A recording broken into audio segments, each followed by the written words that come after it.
Ba-da-ba-da-ba. Howdy, howdy, hello everyone. Welcome on in. But now that I'm watching my king at work, no, hell yeah, Rika. But howdy, howdy. Hope you guys are all having a fantastic day, especially if you're at work, which is mad unfortunate. But I mean, I'm not really one to talk. I work mad late hours myself and do what I gotta do. Is there no audio or is it just me? Uh, oh, okay. I was mad concerned for a second there, Scrub. Because I'm looking at my fucking, my audio bar things. I'm like, no, those are moving. Oh my god. Got me concerned there for a second. It's like, but I hope you're all doing well today. Today we're gonna be doing just some more chillaxing with some Darkest Dungeon 2. Just a little bit of Malden from RNG, because, you know, we didn't have enough RNG yesterday in the Spider Cave and Baldur's Gate. No. Couldn't possibly be enough. So we play another roguelike. Well, I guess technically this isn't a roguelike, but we play a roguelike where RNG is meant to absolutely body us at all times. Um, da da da. It was this. It's not. Yeah. Oh my god. It was so bad. Windows changed my audio device for no reason again. Oh my god. Dude, I hate when like you turn off your computer or something like that, or like you restart a game, and for whatever reason, it resets all your like settings, like your display, audio, and all that other shit. It's like, dude, Windows, what are you doing? I specifically changed these settings. Why are you changing them back like over and over and over again? It doesn't make any sense. It's the worst also when like you have like a graphics driver update or something, and for whatever reason it changes like even your mic input and stuff like that. And then, yeah, bullshit. Windows always knows best. It knows best how to drive you up a wall. Because there's so many times where like I'll have some type of bullshit update or whatever, and then Discord is not routing out to my earbuds, and my mic isn't also being picked up as a default device for some unknown reason. Is defaulting off like the webcam I have, and it's like, bro, why are you doing this? And my friend's like, "Hey, we can't hear you." I'm like, "What do you mean you can't hear me?" Like, dude, you sound like like you're at the end of a hallway. And it's I I love default settings. Isn't it fantastic? Eh, but whatever. Let's go ahead and jump into some Darkest Dungeon. I don't have any real updates. I already shouted them out to the rooftops. I'll probably talk about it again later on, but there's no need for me to just keep yapping about it. Let's go ahead and jump into the game. Let's go ahead and pause the music. Not Confessions. We're doing Kingdoms. We already finished everything in Confessions. We got the Grand Slam. Yeah, we're obviously on the one that's further ahead. 24 days of being absolutely bodied by RNG. I don't know why I feel like I vaguely remember last time saying I was going to do something. And obviously I didn't do it. Because I don't remember what it was. Shit, one second. Let me see if I wrote down any notes for myself.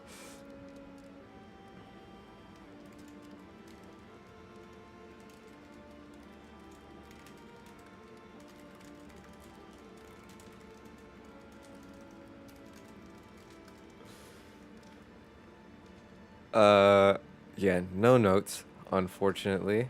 This we don't do the escalation 2 because that's just gonna lock us out of a trophy. Not like we were gonna collect any trophies, anywho. But I think we're just escalation 1. Question mark. I forget, where do I see my escalation level? Current events, blah blah blah. Oh no, we are in escalation 2. So things are getting rough already. I would like to do probably like one more run through, make sure everyone is as leveled as we can get them to be, and then we will figure out if we just push on escalation 2 nonsense. Alright, so which inn are we currently at? We are at... Let us face the coming we're at the Corbett's Eye, so why does it say our barracks... Oh, it's because we didn't give them their trinkets. Okay, I'm like, why does it say it's only 38% upgraded? That's not right. So yeah, we gotta upgrade this. We have to upgrade... No, that one's already upgraded. Which inn isn't upgraded? Okay. So yeah, I think we're... Why are we going there? Why are we going here? We're going here to collect this? Maybe. I can't remember. Why am I doing what I'm doing? Alright, this place is gonna have to learn to defend itself. It should be able to do so because we have the veterans, we all have the trinkets, all that other good stuff. So I don't think I need to worry about them, hopefully, ideally. So we kind of need to swoop the whoop like this, come down to the Siren's Call. That way we can buff them up. Damn me, I forgot we lost so many heroes this round. I think another thing we need to start doing is I need to... Which one is my... Not you, you're not my mastery in. You're my physician in. Yeah, we need to start sending heroes over then to the rich patrician. That way we can just quickly unlock a bunch of their skill levels and stuff like that. Because I feel like we're going to be needing those if they're going to be solo defending like they are. But I think our current party, they should have all of their bonuses unlocks. Everything that I can get them. Yeah, that's fully capped. Oh, he is not. Leper is not fully capped. We need to cap him out. Yeah, that's going to be super important. So, I think the move is then... We go 4 points. We swoop back down to Siren's Call. We swoop this way. We come back over to Rich Patrician. Trying to send a couple more people that way if we can. Yeah. And then I think once we get back to Rich Patrician is when we will equip the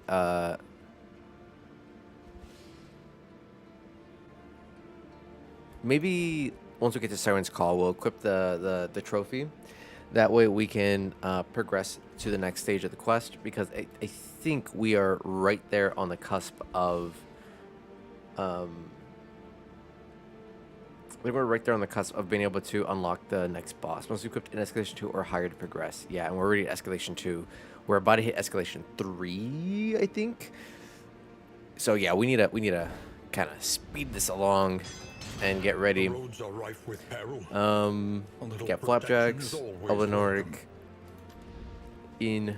We gotta give them the trinkets, that way they can defend themselves.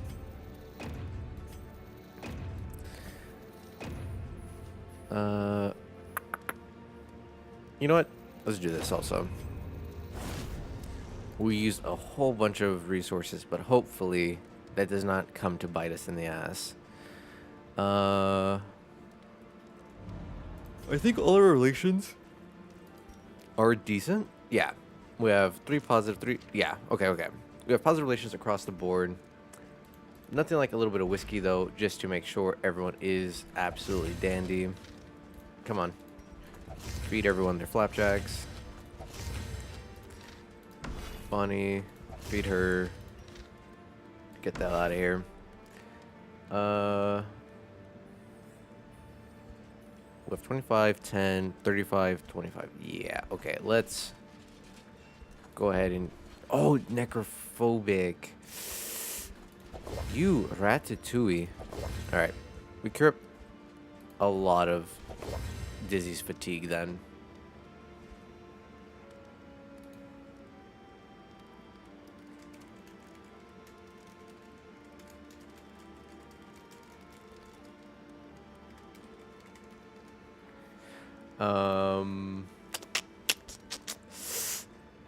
Yeah, we have kind of dog trinkets, if I remember correctly, on everyone.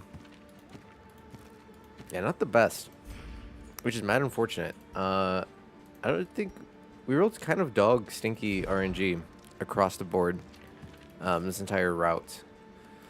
Let's give her some extra heals just in case, or should we give her some Ludlum? I think we'll give her some Ludlum because right now we actually have some pretty intense stress levels on a lot of people, which is very much no bueno. Yeah, Corvid's Eye. So all of these regions should actually be a lot safer for us to navigate through. Regardless.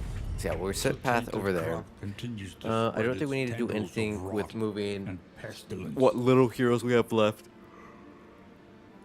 around the board. So we just kind of deal with that as is. We don't need the relations. So I guess we can ignore most of these things. Her. Yeah, we don't really have the inventory space either to just hold on to items, just to hold on to them. There's also cures fatigue and it heals. Are you blundering and hemophobia? Yeah, he's also blundering, so I couldn't even do that to him. Mad unfortunado. Okay. Not much we can do, so I guess we'll just push forward. Wait, plus 10% resolve chance when food in inventory is 10 or more, increasing stacks for food by 4 per stack.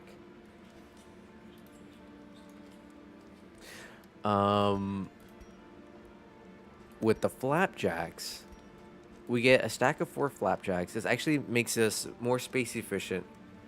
But I don't want us to bank on having to do a resolve check. I think that is my qualm with this. Howdy, putting boxes. Thank you for the follow. Welcome on in. And howdy, Ton. Hope you're doing well, brother. Howdy, King. Welcome on in also. Hope you guys are all having a fantastic day so far. And isn't 6 p.m. Right? I know that feeling all too well.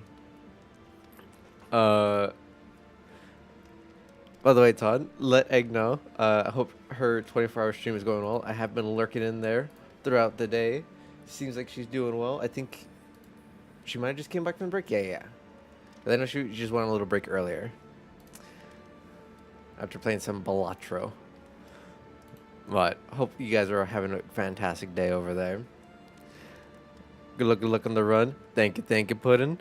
Yeah, right now we are about halfway through the route. I think what the plan is, once we get to Siren's Call, because we're gonna be doing this kind of hook shape. Upside down J will do. Thank you. Once we do that, that is whenever we're going to be equipping the head thing that we have, the trophy, the boiled head. That way we can start progressing the story one more time. Oh, this is a pet. This isn't a trophy. Ah. I thought it was a IC. Okay, yeah, then I can equip that whenever the hell I want. I thought this whole time was a trophy. It's just a pet. So yeah, I once we get then we'll equip that once we get to the 4 points. We'll go ahead and equip that pet. That way we can start progressing the story just a wee bit further, because we are almost to escalation 3 and we need to start getting what we need to finish out. And howdy Az, thank you for the hydrate, very much appreciated.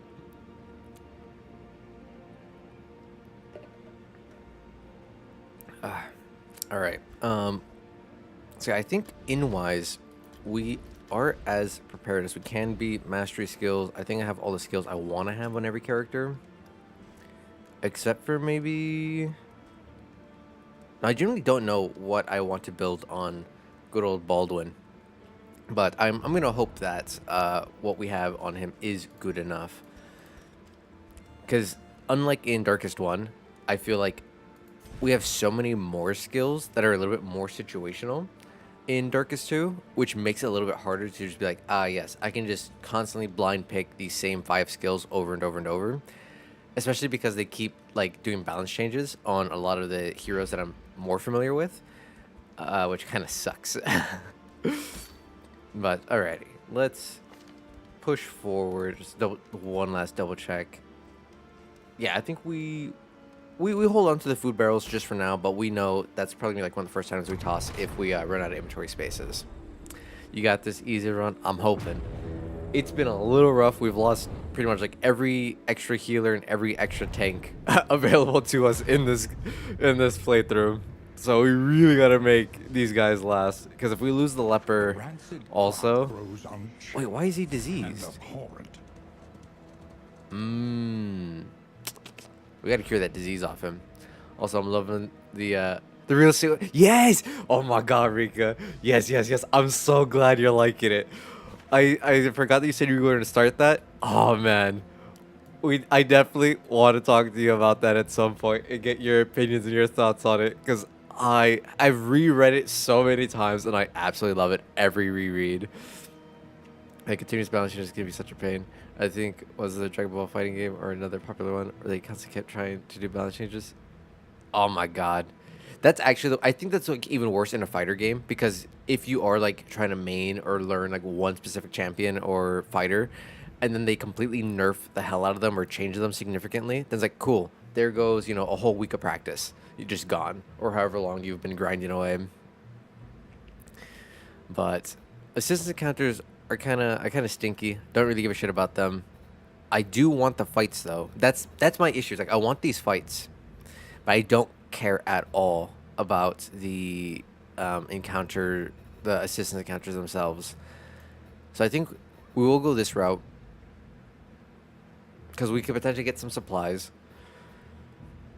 Combat supplies, I'm not utilizing as many. I have a bunch of reusable combat trinket things anyways, so this isn't the most helpful for me. So we will go the left route. We'll go fight, assistance, fight, big fight. Probably this Gamba. I don't know. Either of these Gambas doesn't matter. Anything that just isn't this hazard in the middle is my stance. Of course, they get extra stressed because the Ratatouilles. But going into a quick fight is good for us because it means we can immediately do some stress healing turn 1, which is definitely what we need to do. Let's 6, 4. He's not stressed enough. I need Baldwin to get stressed just one more time. That way I can proper heal him. Alright, let's do take aim so we can double tap the stupid goat, murk his dumbass immediately. And then we're not stressed enough? Can't really. Right? So what do you mean he's not stressed enough? Oh, we should have Ludlum or Templar or Reynolds. Hopefully that doesn't come bite us in the ass. Let's go ahead and set up a combo there for next round. We'll set up some taunts, set up some heals, some more regen. Oh my god. Okay, it's fine. It's fine. We have Holy Lance on him still, correct? Yes, we do. All right, so that should be able to push him forward. So yeah, we're fine. Oh, he's not blinded immediately. So I think if we Hue is 2 characters, or we absolutely obliterate this bitch. I think we just eviscerate her. This stress heals Junia. This cures Dizzy. Oh, you have both DLCs? Yeah. I have all the DLCs for Darkest. And I'm loving it. Now, we're having this discussion the other day in Cat Stream, but it's like, as much as I love Darkest 2, I still truly feel like Darkest 1 just holds a special place in my heart as just a significantly better game. Just because of like how it plays out. I think there's just so much more aspects of Darkest 1 that make it shine so much brighter in my opinion. And it's not that like Darkest 2 isn't good. Darkest 2 is great in my opinion. It has a lot of good things going for it, but there's just enough. There's just enough in this game that I don't fully like some of the play aspects of it. I think the biggest one for me has and still will be the fact that nice for pasta. I think my biggest qualm will still always remain that a kingdom's not a kingdom's oh my god, I forgot what the other mode is called. Not kingdoms. This is kingdoms. Judgments? Confessions.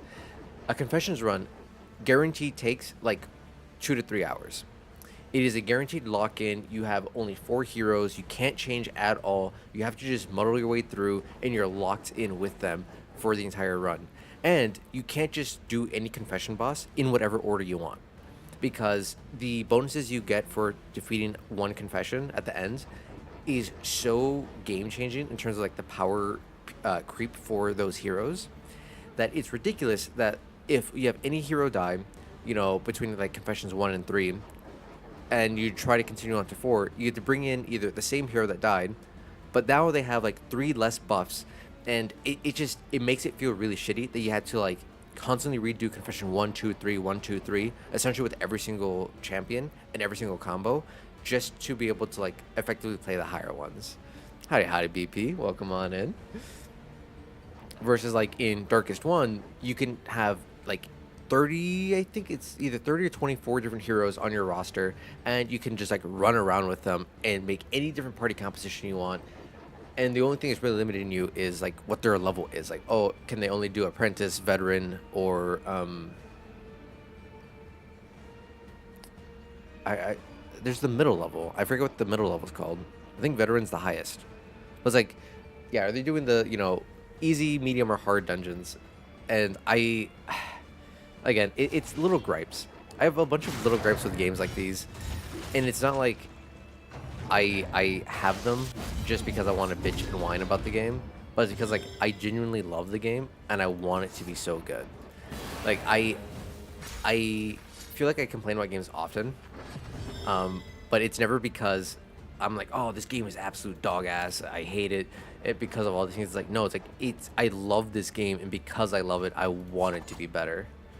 Like, I see the issues with it, I see the faults. I'm like, this could be so much better if this and this was different or changed. And then like when it isn't there, I'm just like, ah, come on, it could have been so great. You agree? Yeah. Because like I know me and my best friend, like a week or so ago, we got Abiotic Factor, and we were having fun for like the first 10 hours into the game, which is it's a survival crafter for anyone who has never played it.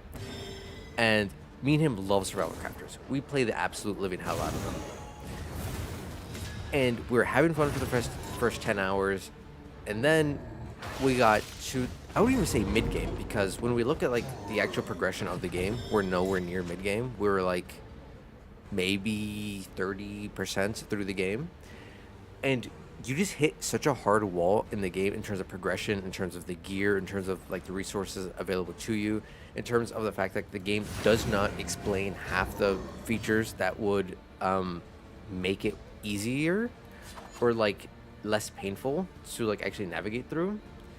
And that was just so frustrating, because we kept playing for an additional like 12, 15 hours, and it just wasn't getting any better. It just stayed consistently kind of stinky, and it's like, dude, this is not good. Like, this is not how the game should be. Because we play tons of survival crafters, and it's like it has so many things going for it that would make it a great game. It's just a matter of it's just failing at the finish line. It's just not holding up right there at the end. By the way, for anyone who is curious why I didn't just finish him off, I was stalling so I could do one more stress heal, because he is gonna burn and die. He has no more death armors, so we'll just let the fire kill him and get as much stress healing as we can. But it's like, I love survival crafters. I love games, and it's like whenever it's a game genre that I absolutely adore, and then I see issues with it, whether it be game design, balance design, especially when it's like a progression issue.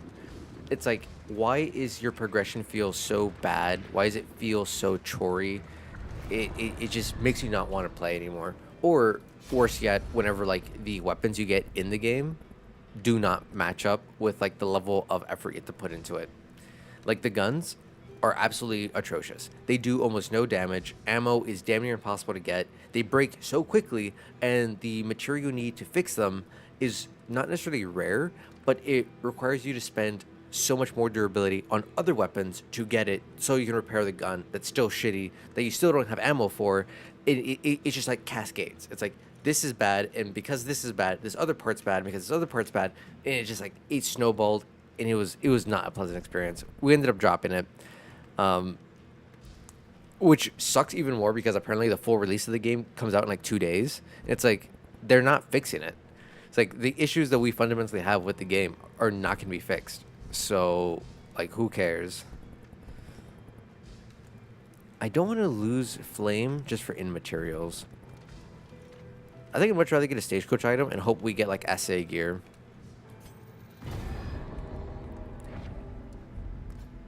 Yeah, we got something useless. Leave it. But so like my friend, he tried to like keep playing solo dolo in our world just for a little bit longer. He ended up installing a whole bunch of mods that were essentially cheats to see if it would make the game feel better. And he's like, even with all these cheats, even with actively cheating in the game constantly nonstop, he said it was still absolutely atrocious to play through. And I'm like, that's not good. It's like, if you're cheating and the game still feels bad to play, something's wrong with your game. It should not feel miserable while cheating. It should not still feel like an absolute slogfest while cheating.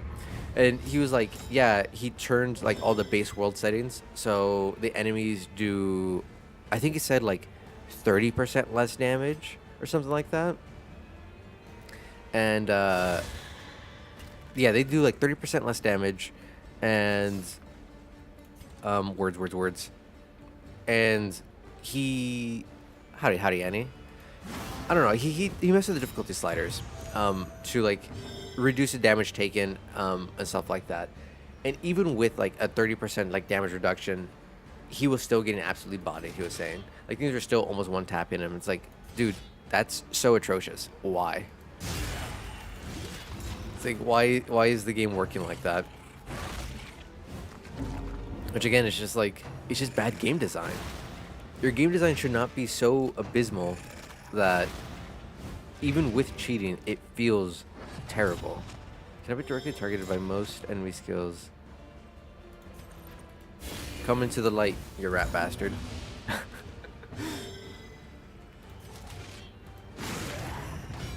When he makes a game, I know me and my friends have like joked about it with how often we play survival crafters. It's like, we could make our own game. And then me and my friend Aloe, we're like, yeah. I'm like, I'll come up with ideas. Aloe will come up with, you know, other ideas and like do the because what he works at, like his main profession is like contracting. So he just works with contractors all the time and knows how to like interact with them and all that other stuff and manage them. He's like, I'll do all the contracting stuff and like manage, you know, subcontractors and stuff like that. I'm like, I'll handle finances because that's what I do for a living. And they're like, buddy, you'll do all the coding. You actually do all the hard work. Oh, we kind of sit back and tell you you're doing it wrong. And just, you know, kind of do all the backgrounds and stuff. He's like, shut the fuck up, guys. Like, no, if I'm doing that, the whole game is mine. The whole company is mine. I was like, no. But we've joked about, like, if any of us had the energy or willingness to do so, it's like, we feel fairly confident that we understand at least survival crafter game design well enough that we could potentially, like, design a good survival crafter. It's just a matter of who's gonna bite the bullet and actually do all the work for it. And by who, we mean, is my buddy Torfine gonna do it all?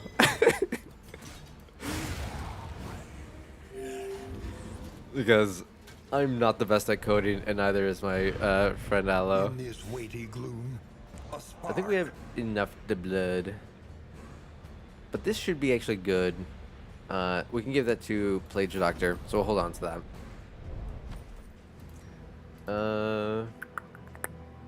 I wouldn't even know where to start with. We went right. And it's like, we've joked about it with my friend Tor. It's like, hey, you know, you could just instead just use it's not Unity. I forget which game engine it is where it's like kind of plug and play. Moves, that's all I can do. It's like, I forget which game engine it is where it's kind of plug and play. It kind of just like does its own thing for you, and it's like low code, no code type game design. Maybe I'm thinking like RPG Maker. But there was like one game engine that we were talking about. It's like, oh, we could do it in this, like, but then it's not a survival crafter, or not like the survival crafter like we would want to make. But nonetheless, I always enjoy like game design and how it all works and fits. 1 second, I gotta sneeze. I hate sneezing. especially like when you're driving. It's like I'm gonna die every time I sneeze or feel the need to sneeze while driving. It's like, Incremental. as I said, I love game design. I love looking at it, understanding it, seeing how it fits and works together. Right? Because game design is just so cool. But at the same time, it's like, whenever you look at game design a little bit too much, at times it can feel bad in the sense that you feel like you can't fully enjoy games at times, or at least that's how I feel.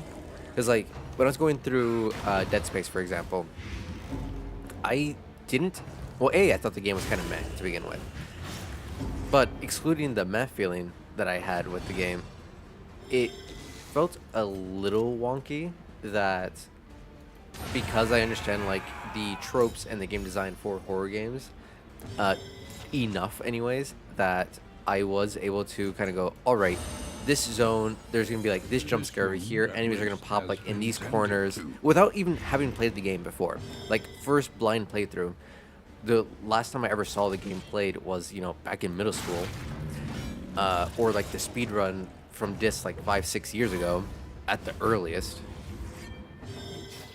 So it's just like, oh, it's kind of cool that I can remember where, or not necessarily remember, but like figure out where every enemy is gonna be, just based on like understanding how horror games are written and like the tropes that they utilize. But then at the same time, it's like, kind of sucks that like I can't just properly enjoy it. Like, you know, naturally blind, I'm able to like deduce those things super easily. But Another impediment. I mean, Cleared with it is what it is. I still enjoy it because like even in Resident Evil, essentially going through those blinds, I'm just like, all right, I understand that most games aren't designed around you just running away from enemies, like in every Souls-like. So that's just what I do. And that's why I was able to like burn through Claire's route so easily. And even though I struggle bust with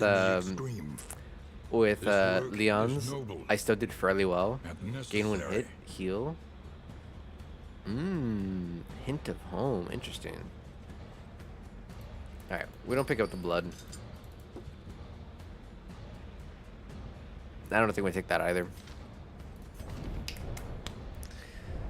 But like I'm really enjoying the Resident Evil series, the franchise, a lot. I'm super looking forward to also playing RE3 this Wednesday. 'Cause I know, as I said, I've said this a couple times, like Bot said it should be able to be finished in one stream, or at least she was able to. So I'm wondering if I will be able to finish it in one stream, or if it will be like just a 2-week thing and then I'm done with that. And then I can move on to RE4. But I'm still excited because I think we play as Claire's brother and some other chick. Jill, I think is her name. So that's going to be exciting. See 2 new characters, and then RE4, obviously we go back to good old Leon and see what he's all about. I know I've seen RE4 the absolute most. I'm honestly not scared to play RE4, but I'm concerned at the idea of playing RE4 on hardcore, like I've been doing so far for RE2, and what I'm probably gonna do for RE3. Just because from what I remember seeing of RE4, specifically the speedrun, it can be an absolute nightmare, especially when you get to what I think I'll do great. I hope, because like I forget what the actual name or proper name of the zone is, but like on the speedrun splits, it was always called like Dynamite Alley or whatever, where you have the villagers who are throwing dynamite at you everywhere, and it's like, oh man, is that gonna absolutely rickety wreck me? Because it one taps you, explodes you, and it's pure RNG. And it's like, oh man. That's just like the only part of it that I'm not looking forward to. Howdy, Ray. Welcome on in. By the way, absolutely love the new model. I love the lore. I can't wait to see your character drop in the next Rivals update. But And the fact, oh my god, though, the fact that you actually won your own giveaway was hilarious. Or not necessarily yours, but like one of the giveaways. That was absolutely hilarious. But yeah, I'm super looking forward to RE4. As I said, the only part I'm concerned about is the dynamite like alley area, because I feel like that's just gonna absolutely wreck me. I'm hoping it won't, but I think that might be the only RE game that like I might preemptively look at the speed run just to see how Dist and them kind of like navigate through Dynamite Alley with enough Leon flips and one-liners you'll live. So yeah, like I know, if I remember correctly, in RE3 you can punch the hell out of zombies. Or not the zombies, the corrupted guys, whatever you want to call them, the infected. I remember seeing that in clips of that, or like gifs of people with Chris just punching the shit out of the infected. Oh my god, that was a big ass hit. Jesus, Mother and Mary. Oh, and you got stunned too. So like, I'm looking forward to punching the shit out of people just to punch the shit out of them. That's gonna be a lot of fun. Because I think you can do that if you like time it properly. You can punch the shit out of things. It will stun them. That way you don't end up needing to whatchamacallit, you don't end up needing to use a knife to break out of things, which is super exciting. That way I can save my knives for all the boss fights. Yeah, let's give him some dodge. Jesus, he needs it. No, we won't use any of that of them.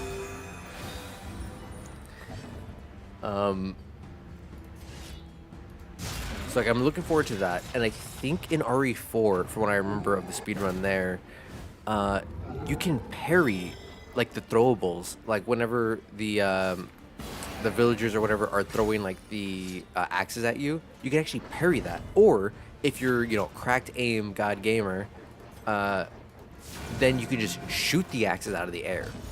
I don't know if I'm gonna be able to do that, but at the very least, I feel like I should be able to parry things, even though it does use up a little bit of my knife durability. Now, when it comes to aim, there's a reason why I don't play hero shooters anymore. Is because I'm abysmal at aim. Howdy, Dylan. Welcome on in. As compared to my ability to just like go full Unga Boonga monkey mode and like learn a parry. Yeah, parrying out of the air isn't hard. Yeah, it didn't look overtly difficult from what I remember. But then again, I'm watching a speedrunner who grinds the hell out of games, so like he's very familiar with how to do it. But I imagine parrying the things shouldn't be too difficult. I think for the most part, if RE4 works anything like RE2 and, you know, obviously RE3, I should just be able to run away from most things and just constantly loop them. I don't remember anything in the speedrun being like overtly like challenging, in the sense where like you actually need to like clear the waves of zombies or of the infected. I think most of it was legitimately just, all right, you just need to like survive or kill like one or two key people, and if you can do that, then you're Gucci gang. Damned. The day is upon us. Oases, field hospitals, quarters. Ooh, are we going into Fjordturn? I don't think we are going to Fjordturn. I think we're going to Shroud, unfortunately. The only ones who are annoying are the ones without weapons. Oh, okay. Yeah, because there's nothing to parry. You just have to stagger them, which is going to take like 18 billion shots to do so. Like always. Alright, we gotta defend this one. What the hell? But as long as you kite, I imagine it should be fairly fine. Of course they all have dodges. So one of my archers is gonna miss everything. Stealth cannot be directly targeted, that's fine.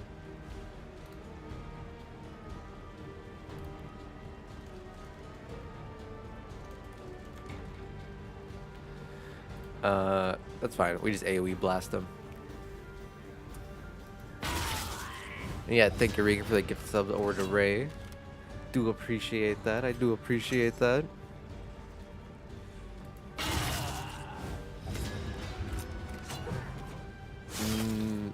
Maybe I should have used the combo point instead of just doing another AoE blast. Meh, what's done is done.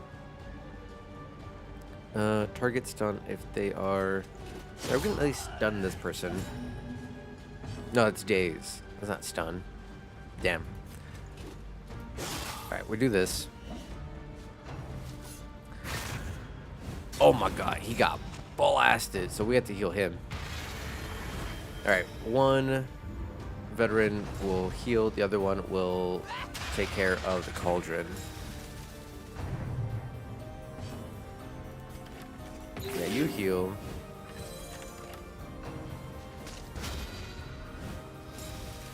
Oh, okay, I'm like, I don't see where the bar is. No, I see it. 15. Boom, boom. Get rid of your spices. You guys don't get none of that shit. I think we defend him. And then we'll use this guy just to trigger that. Riposta. Love it.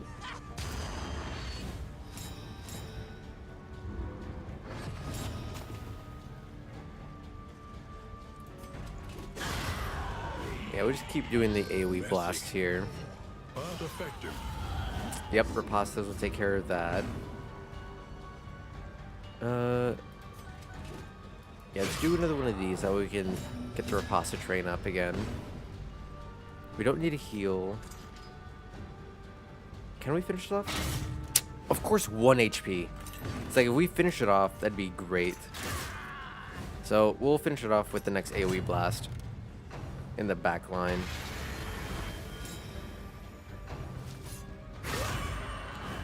The only thing that kind of sucks about the veterans is they don't have an attack that can hit position 1. Unless they're up in melee themselves. Alright, we'll just crack it.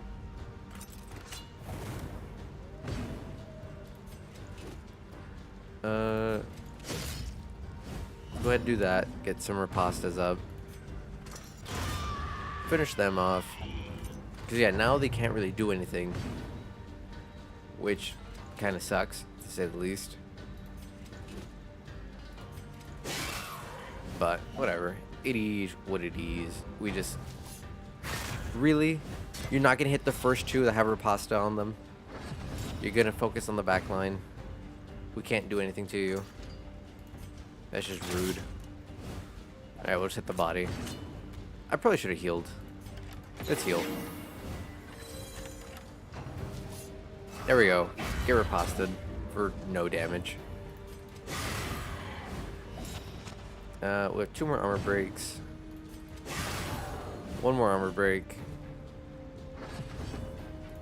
Easy peasy.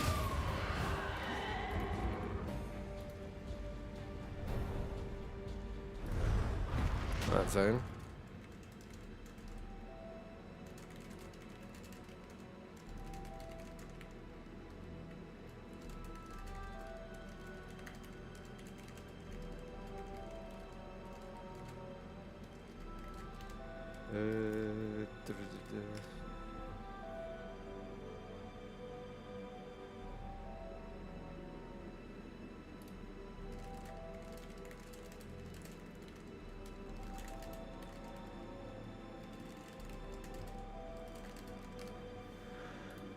Okay. Ba-da-ba-bum. Our That's adversaries defended. grow bold. Blah blah blah. None of that matters. Punish them for it. Set route for over yonder. We need to feed. Wait, we didn't get any flapjacks that last round. I just realized that. That's slightly concerning.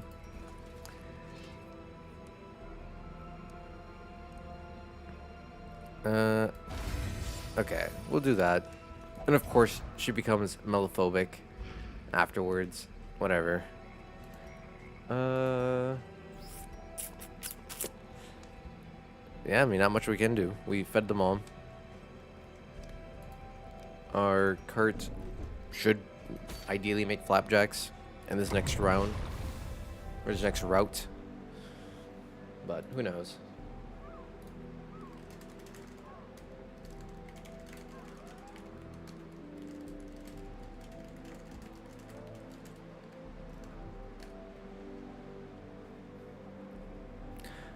All right, push forward.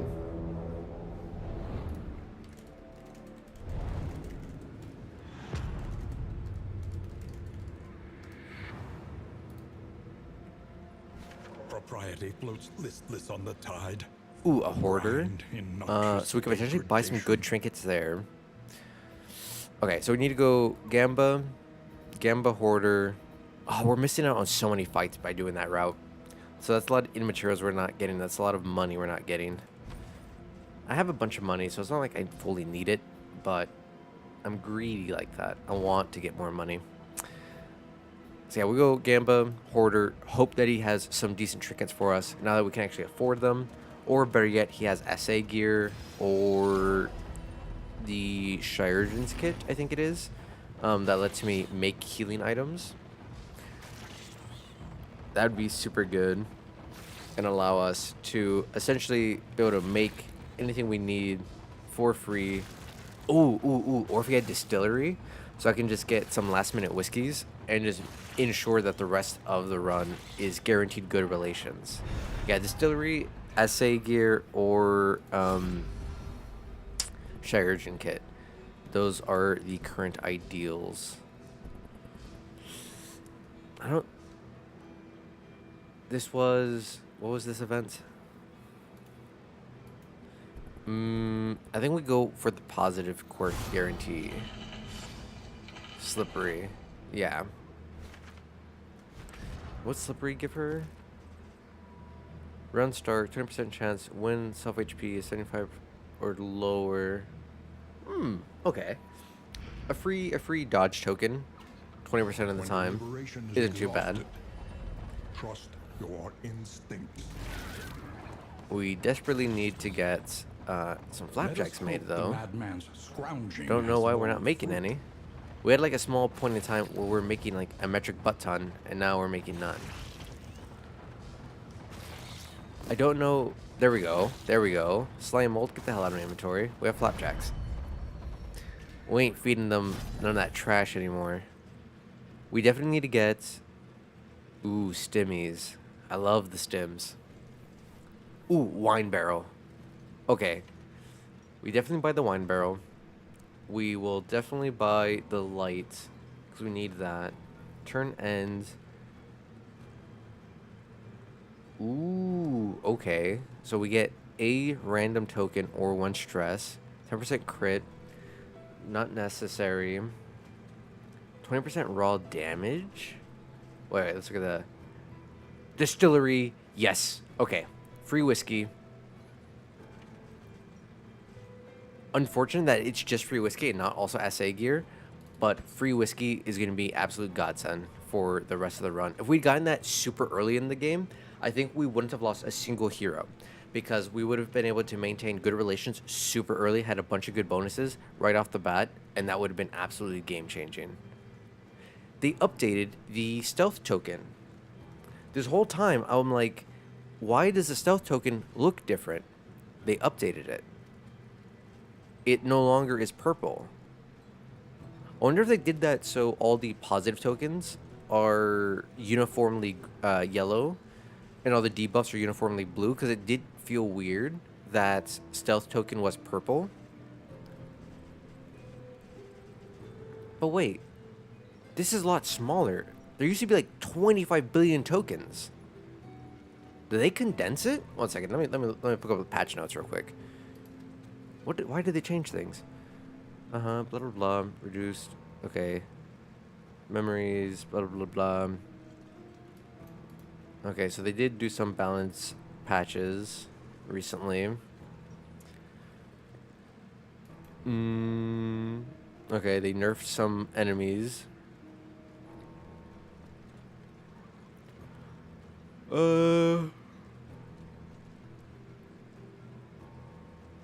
Holy shit, they did a lot of changes to the occultist. How he works. Yeah, I think like every single one of his abilities got changed.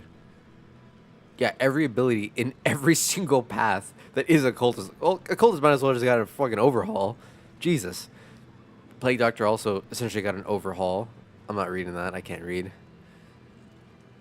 Alright. The Runaway also got a massive overhaul. Jesus. I guess they realized they were dog shit and wanted to make them useful. Items. UI improvement.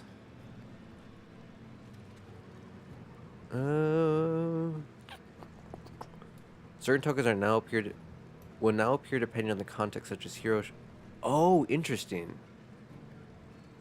So yeah, server tokens have been recolored and recategorized for consistency. Stealth tokens are now gold, and can be stolen and copied.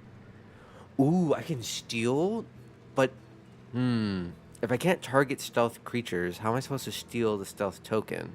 Whatever. But it seems like they made it so now you don't see 8 billion tokens unless they're relevant, which is kind of nice, honestly. Okay. So we're gonna buy the whiskey barrel, and we need to buy the glimmers, which we shall give immediately over to Dizzy.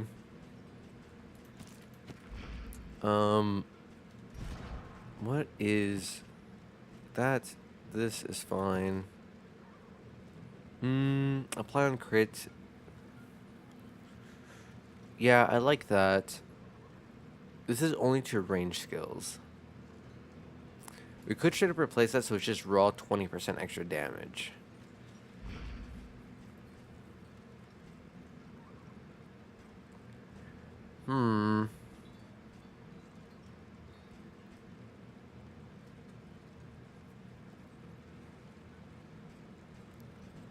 No, I think we just pass. I don't think there's anything else here that's worthwhile getting. We have 3 inventory slots left, which is a little unfortunate, but it is what it is. We are fairly close to the final inn, or to the next inn, so we can probably end up dumping a lot of the stuff, and we'll end up spending a bunch of resources. We'll get rid of that. Actually, let's get rid of that now before I forget, because I am not doing these. I just don't think they're worth it. Analysis is invaluable until it becomes an excuse for inaction. Quiet, Wayne. Alright, we got stress heal Baldwin, because he is a little rough around the edges. Our light should be fine. I can't check. Our light should be fine to make it to the inn. We'll do 1, actually, just in case. We do that. We open with this. Yeah, you can guard all you want. That's fine.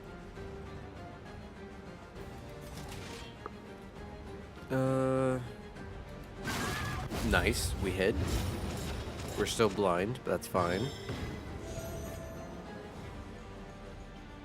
We'll set up that. That way Baldwin can or not definitely yet, but has a higher chance of at least hitting this guy next round. Hold fast, Jesus. for who knows what lurks in the beyond. Well, that's actually mad unfortunate. That's incredibly unfortunate.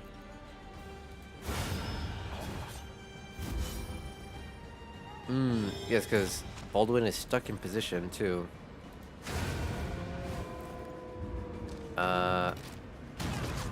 Okay.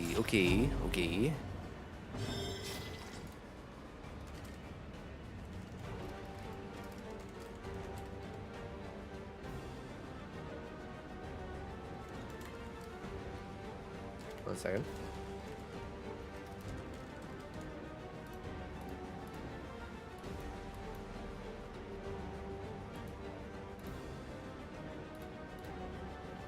Alright. Baldwin, can you do anything from over here? We can do this, actually. Remove our blind, do some stress heal, and we'll get rid of our combo point. That way she can't absolutely obliterate us. Administrations. Yeah, let's actually do that. Get rid of those dots. In crisis, That way we can Baldwin rely isn't overtly only hurting. on each other. Oh, I could have moved him back. Ooh, nice. Okay, so they can shift anyways. So I think that was probably good anyways. That was a decent move on my end. Baldwin still can't do much, so let's get rid of those corpses. Force them up front and center. Now they are giga screwed because they are in close combat arenas. Bum. And then we can heal with Reap. Or miss, because we're blind.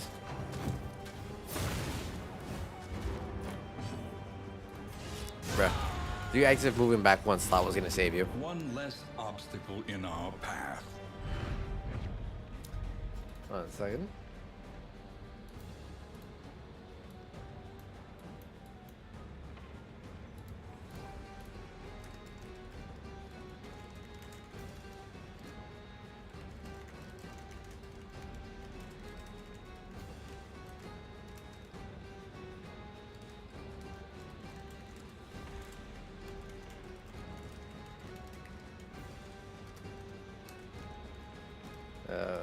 Almost done.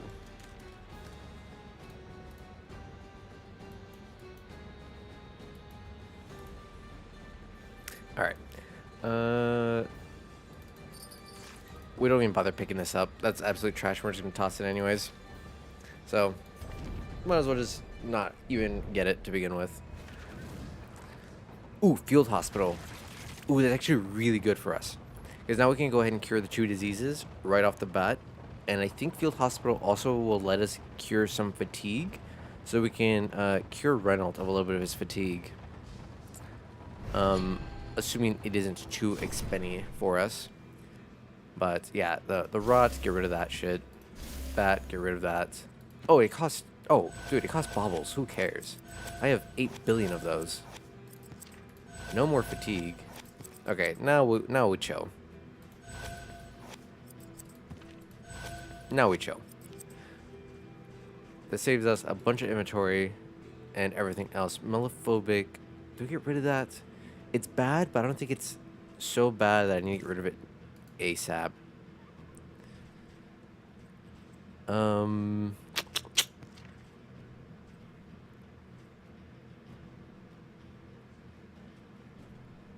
Yeah. We gotta get rid of this one.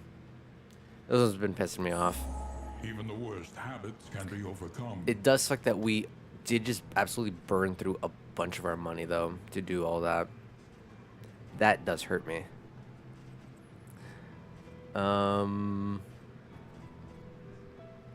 We should be fine now. So we'll get 2 more of these. And then we'll buy these. Tonics, tinctures, and remedies. The That way we silence can of give hope. Leper more opportunities that when we absolutely need him to not be blind and to hit, we can do that. And then if we need healing or additional healing, we have that available to us. I gotta find an opportunity where I can use the bloods also. That way we can just get some massive hard hits in on this. 1 second.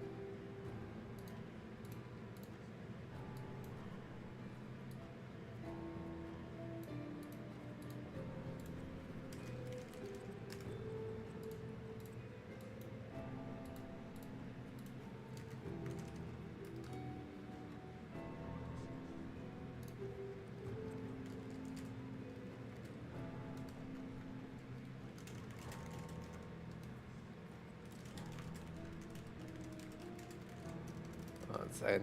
My bad. I get easily distracted by things. And then my Unga Bunga brain's like, finish one thing at a time.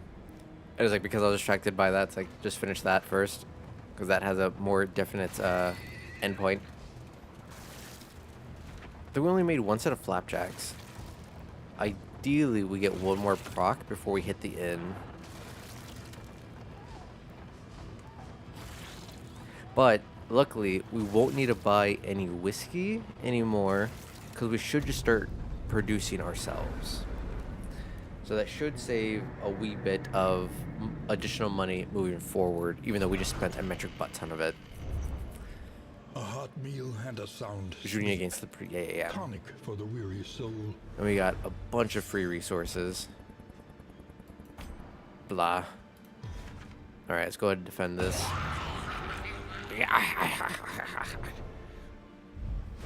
Fucking witches. Oh, and of course we get Big Gertha. Let them break against the bulwark of our defense. Yeah, let's go ahead and eat that dodge token.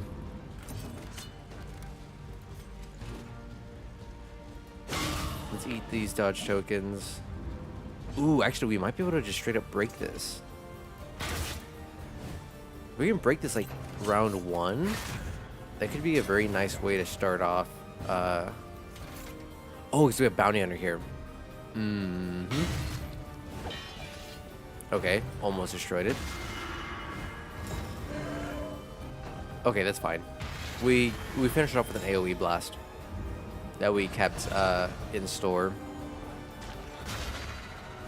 Yeah, use up your turns. Boom. Set her on fire. Let us hope Sucks to that we didn't finish set this both on fire, but I mean, you gotta do what you gotta do. We'll do a cover just so we can get some armor tokens. Let's full heal that.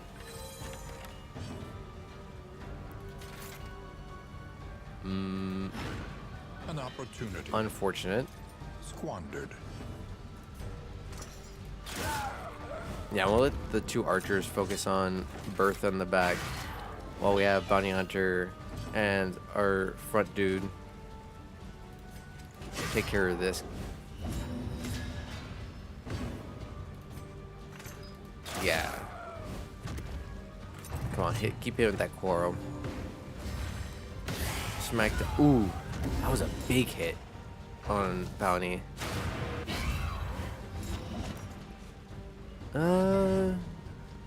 Is that bad of a move? I don't think that's that bad for us.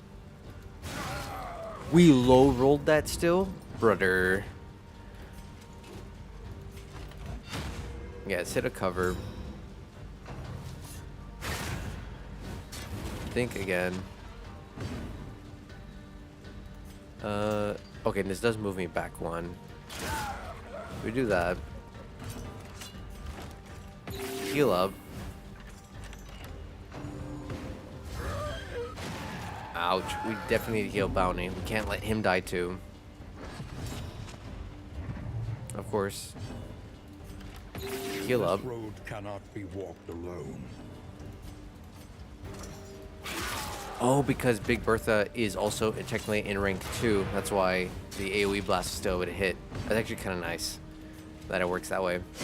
Let's set up a combo point with Daze. That way Bounty can, yeah, do extra damage. Okay, so that's a combo I should have been setting up all along for Bounty Hunter, and I just wasn't doing that. But Yoinky Spoinky, get over here. That's fine. And finito. Easy peasy. Easy Lesson peasy. taught is a lesson learned.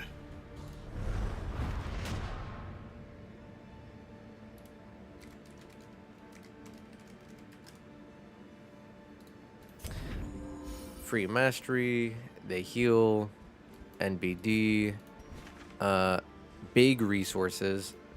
1, 2, 3. Ooh, I can just barely make it to collect those resources if I beeline it over there, which is gonna be pretty much, that is the goal. Set route that way. The shrouded But first and coast, foremost, isolated and drowning. I don't in think a we bother with that. hideous degeneracy. Provisions, mastery, change path, blah, blah, blah, blah, blah. Wainwright, equip trophies. Yeah, so we have to do this. Victory cannot be achieved without investment. That and way, infrastructure. I think it's time we toss this item.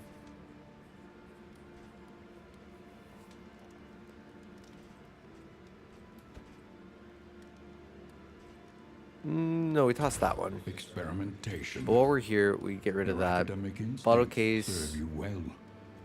Who cares about that? Who cares about this? We need to equip this pet A little company so we can now for the progress long ride the ahead. story. I think we have ample blood. No, we'll keep the tick. That'll be the next one. We remove if we need to remove something.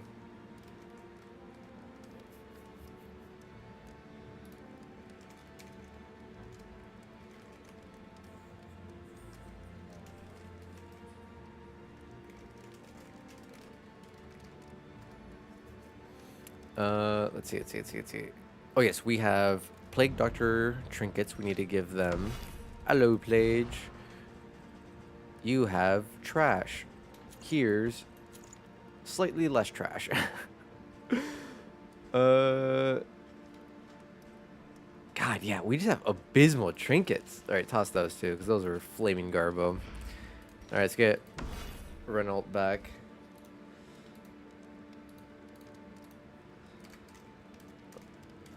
One second.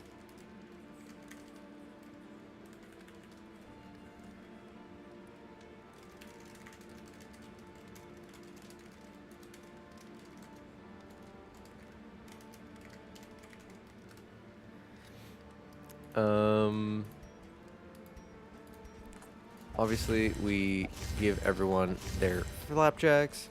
Who's your favorite character in this game? Easy question. Easy answer. Dizzy. Easily Dizzy. Rika. In Darkest 1, Highwayman was by far my favorite hero.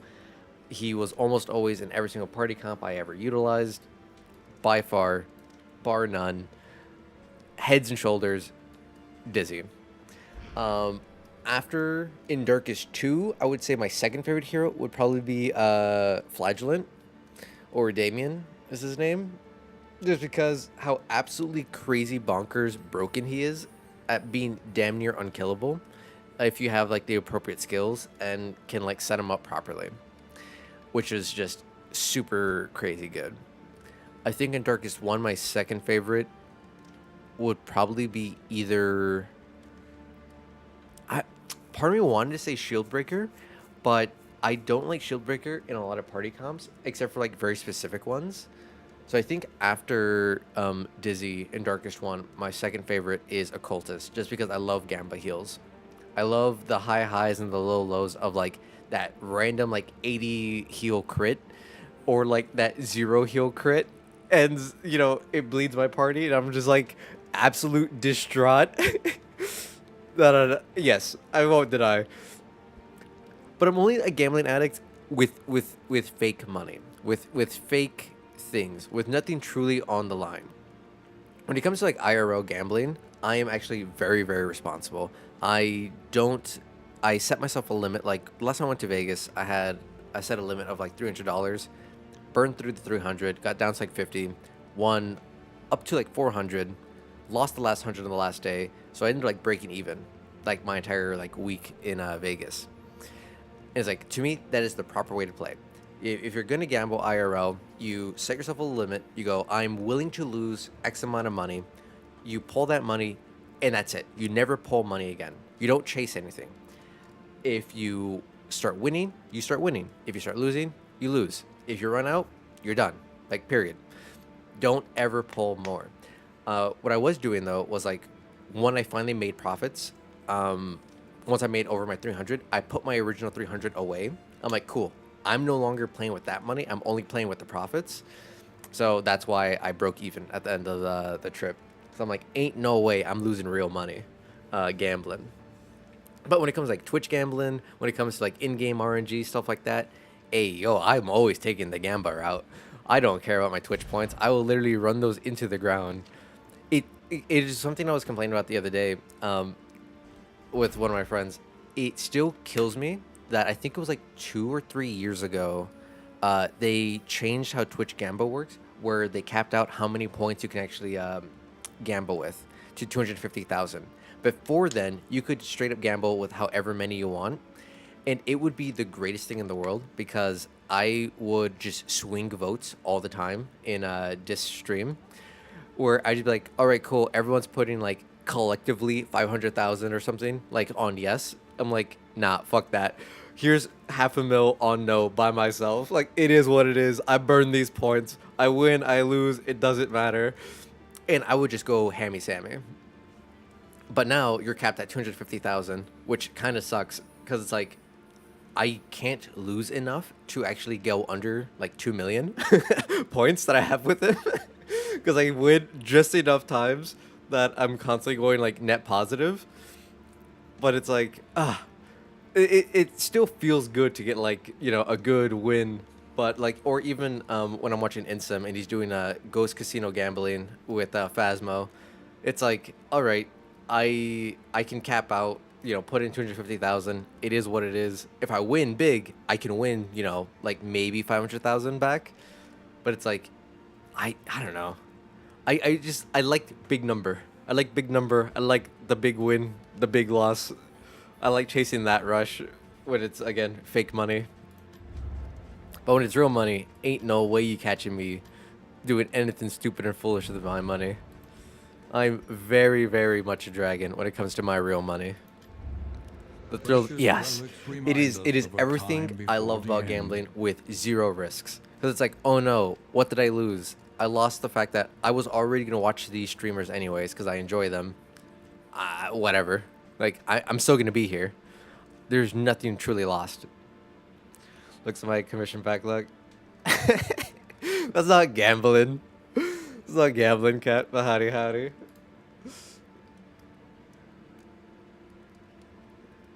Commissioning you is not a gamble. I know I'll get that. And I know it's going to be amazing because it always is. Because you create amazing emotes like this. Because again, like the fact that we jokingly talked about you making that animation, and then I think like 2 or 3 days later, you're like, all right, fuck it. And you did it. And you did it so well, too. It's just such a wonder. She absolutely cooked at that emote, or that animation. Especially for it being her first animation.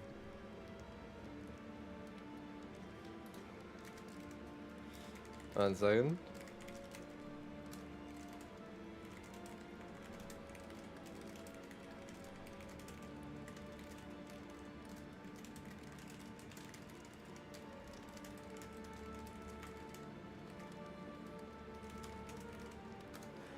Yeah, so that was her like first animation, from what she was telling me. And I think she did an amazing job. Obviously. But it's because she did it also like so quickly. Whenever she was able to finish it out. Cat, truly talented artiste. But let's see. What is the current move? I think our relations are still fine. We have the whiskey barrel, which is what I'm going to utilize. There is no assay gear or any other thing. We still have the guild seal, so everything is nice and cheap for us. Do we just throw whiskey barrel outright right now? No, I think we hold on to the whiskey barrel. We'll buy...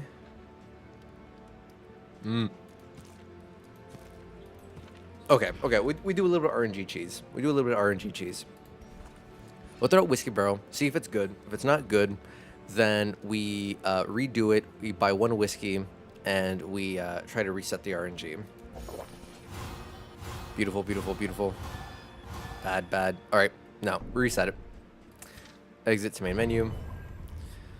So for those who don't know, you can cheese the RNG in this game. Unlike in Darkest 1, where you can actually straight up re-roll some of the RNG if you quit out fast enough, in Darkest 2, it is more or less locked in. However, the RNG of it being locked in follows a very linear route, essentially like an if-then statement. So right now, if I throw the whiskey barrel again, it's going to do the exact same thing. It's going to have the exact same outcome. However, if I change the order in which I apply items to my party, it will be different. So I buy one whiskey.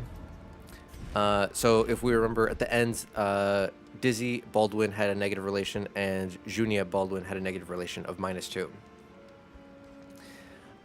So now if we go one whiskey with them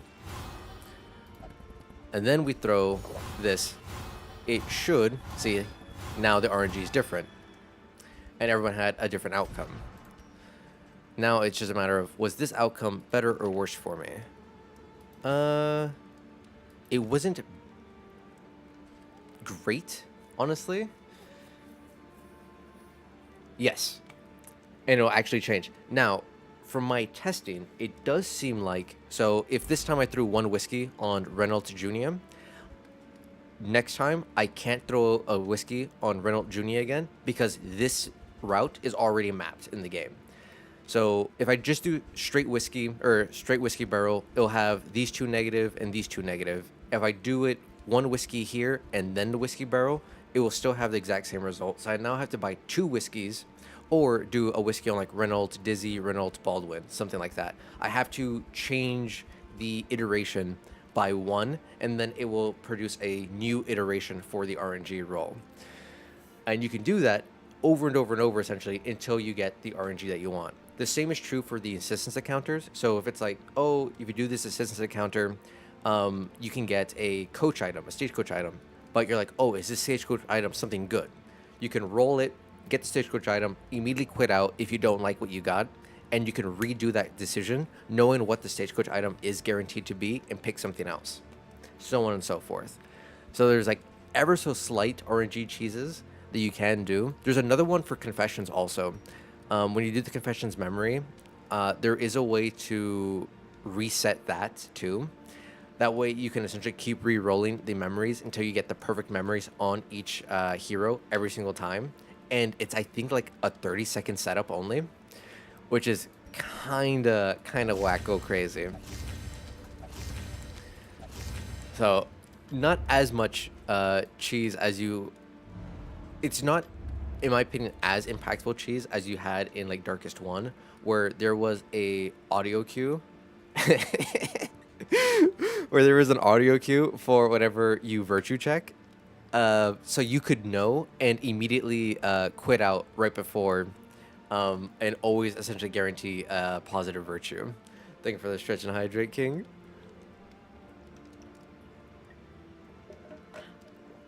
So I'm all about using cheese strats when it is easy and available. Alright, so they're good. Ideally, I want to get... Just finished eating. Now going back to work on our base key. No worries, no worries. Have a good eat. Yeah, I saw your message. Like, no worries, man. It was also late as hell, so it makes sense. I think I'm gonna give... do you want your private system to the left or right? I don't like the wording of that, but we'll go with the left. If we get a crit proc on this whiskey between Baldwin and Dizzy, then I can put... Okay, we did not. So I need to buy one additional whiskey and put it on Baldwin, Dizzy. Now they're at 17, which is the break point for the relation. Which means Junia and Reynolds will not have guaranteed positive relation this route. Unless I... No, I don't think... Critting to 15 wouldn't do anything. I have to get it 17, which is unfortunate.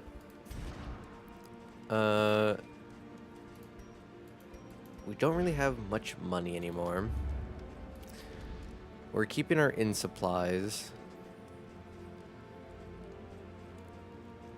Yeah. There isn't too much we can do. We could just finish this out and make this next portion of the map safe in the shroud, because I hate the shroud so much. Who numbers among the fallen? But we do need to kind of save just a smidgen for these other regions. Or I guess mostly just this one. I think it's like, what, 50 total? 10, 20, 30. No, it's only 30 that I need. Okay, yeah, we do that then. Boom. Boom. We have more than enough. We're going to get more than enough. It also clears up a lot of inventory space for us, doing it this way. So that should be fun. Oh yeah, we need to re-give Blade Doctor this because we reset the RNG and reset everything we did.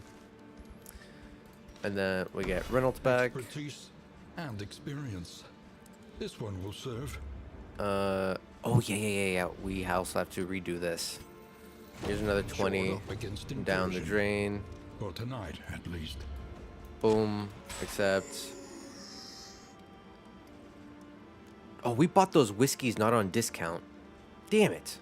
That's fine. We do that. We toss that. Your academic instincts serve you well. Okay, I think that's all we can do. One last second.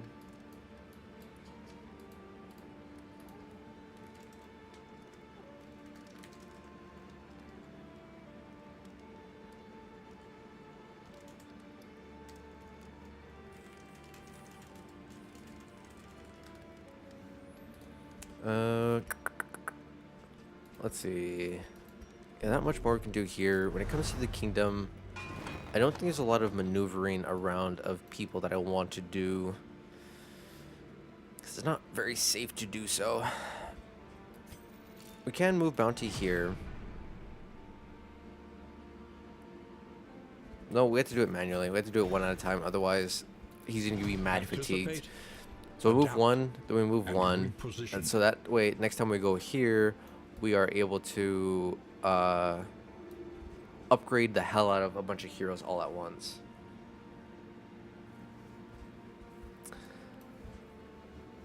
One more second.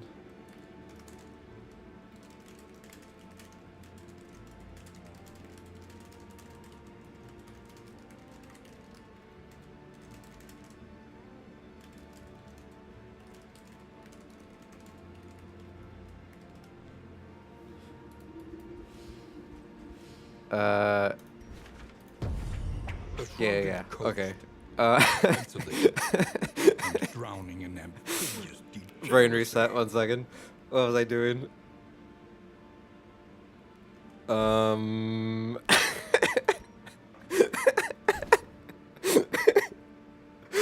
hate when my brain resets. It's like, it's such like a hard reset too, where I instantly lose all focus, lose all train of thought. Like the last 10 seconds of thoughts just gone. It's like, I always joked out with our friends, like in high school and in uni. It's like, I don't have a hard drive in my brain. I have nothing but RAM. It is random access memory by far, and it quickly dumps that shit if I ever get slightly distracted. I was like, let me see if I can try to remember what the hell I was gonna say or what I was trying to do. But what the hell was I trying to do?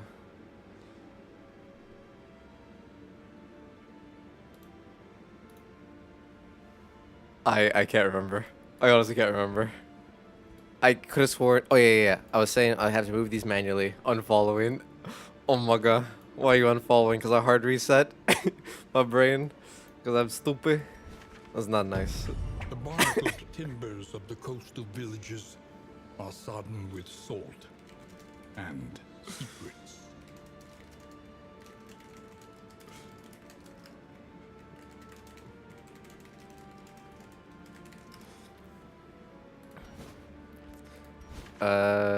Yeah, I think we just push forward. I can't remember what it was. Oh well. Hopefully it wasn't important. Hopefully it wasn't something I absolutely needed. If it was, we lose. It is. Tried Respect. and tested. Above Okay, respect every is the good counter. one. So that's nice. Because that means they will be able to defend one another. When one of them gets hit, they can potentially hit. And then if one of them lands a blow, the other one can follow up and deal additional damage, which can just outright kill people if they only have one death armor, Propriety so on and blows so forth. listless on the tide.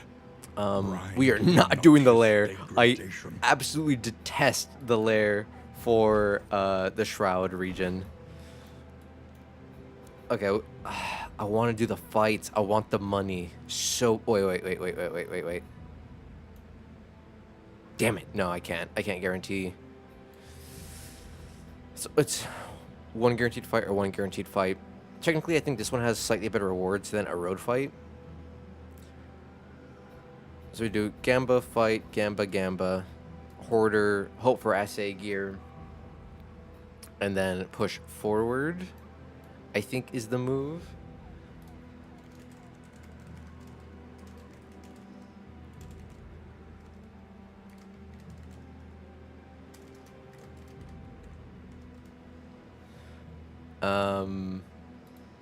So yeah, I think we'll do that. Because we need to go Hoarder. Otherwise, we're not doing the lair. I mean, what we could do, because the lair is a 3-round thing, we could do lair, go round 1, 2, get all those resources, back out before we do the boss, and not have to do that whatsoever. And and push forward, except for the fact that like we wouldn't get to the Hoarder, and the Hoarder is the thing that I want to get to no matter what. So we just push forward. Think carefully. Today's oversight is tomorrow's regret. Yeah, because the field hospital has nothing really for us. We don't have the money to lock in any traits or anything like that. If we had SA gear, maybe we would have potentially gone to the field hospital because we just have an absolute surplus of muns. But that is not our situation. We got some big whiskey. Hell yeah, whiskey bottle. Yeah, we'll do it like this. Why not? That way we can max out those relations. Well, I think is Junia and okay, no, they're fine. They're fine. Yeah, we start off with one of these. We murk baby, and then we murk the old lady. Can I one tap his dumbass? No, I need to do this first. Hold fast. God, I hate these. These guys are the most atrocious enemies in this entire game. All right, we do this. That way Baldwin can absolutely, potentially eviscerate one of them. Blah, blah, blah. Whetstone, sharpen your knife. It is what it is. Oh, but next round, you won't even live because you didn't give yourself the shields.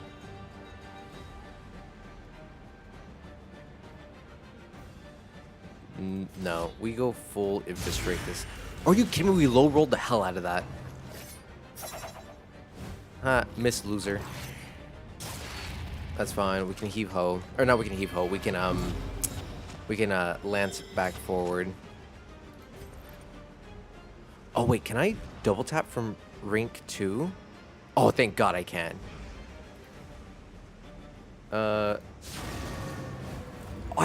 I hate the shroud because when it does the stupid fog, it gives you debuffs and it almost always gives my characters blind. Nice miss, loser. Yeah, you can't push him. He hit someone. Nice double miss, loser. And of course we miss. We're the loser now. Alright, Holy Lance. Get back into proper position. Heave ho shouldn't move me. Yeah, we're good. Boom. Get rid of her. And now we just deal with the heave hoers. Do not relent. Hopeful. Nice big buff. Wow, we're low rolling the hell out of our damage, which is mad unfortunate. We do that. Work continues. Get riposted. Easy Another peasy. impediment. Easy with peasy. impunity.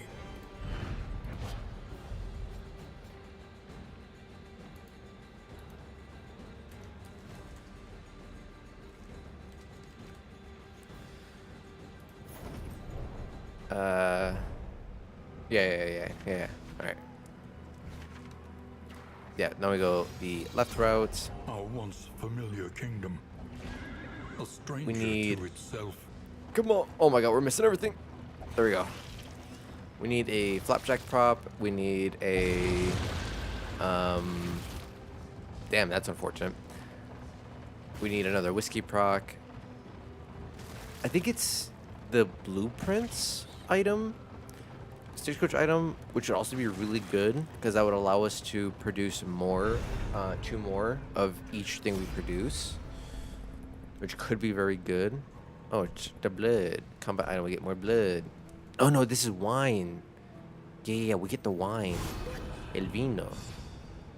Rank Cantor. I forget what that means. Positive relations? Hell yeah, brother. They're guaranteed. What is that? 6 relation? 2, 4, 6, 8. 8 relation. Guaranteed. In the bag. For free. And stress heals. That is one of the best. That is one of the best random encounter things you can get, in my opinion. When it comes to the academic studies, you obviously want like the unwounds or the tightly wound pocket watch or whatever the hell it's called, which is absolutely bonkers because it gives you a chance to go 2 turns in a row, which is just, again, action economy is king. Whether it be D&D, TTRPGs, board games, any game you play that has any level of action economy that limits what you can do every single round, if you can do more things in a single turn, your team wins. You win. It is the most powerful thing in almost any game possible. Action economy. If you control that, if you have more of that, GG. Just straight up GG.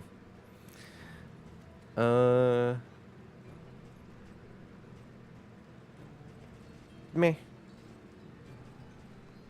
Shiurgen. Healing given from skills per 2 packets of salt. So that's if we're going into the catacombs often and dealing with the slimy boys.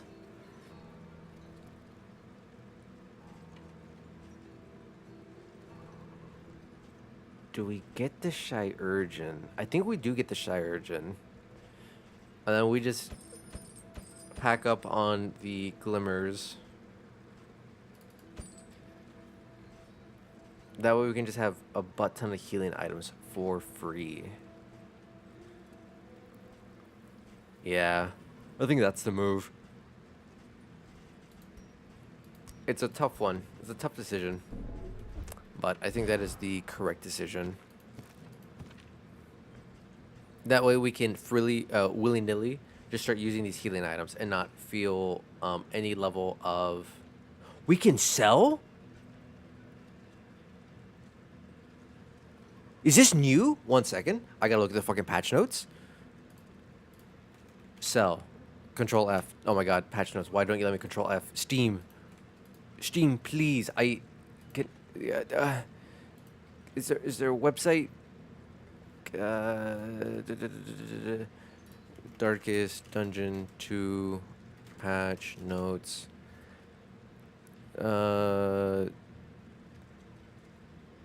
Actually, let me just Steam on not on desktop, on browser. Darkest Dungeon 2. Patch notes. This sell. Enable selling to hoarder. So that's new. We can sell to hoarder now. So if we have a metric button of extra things that we don't need, we can sell it to him for money. Wait, that's actually crazy. That's actually crazy. Oh my god. So now when you actually have a bunch of resources or a bunch of things that you're like, oh, I don't think I'm actually going to utilize these, you don't need to toss them anymore. You can sell them to him. So the trinkets, and I can get baubles for these. So they're not dog useless anymore. That's crazy.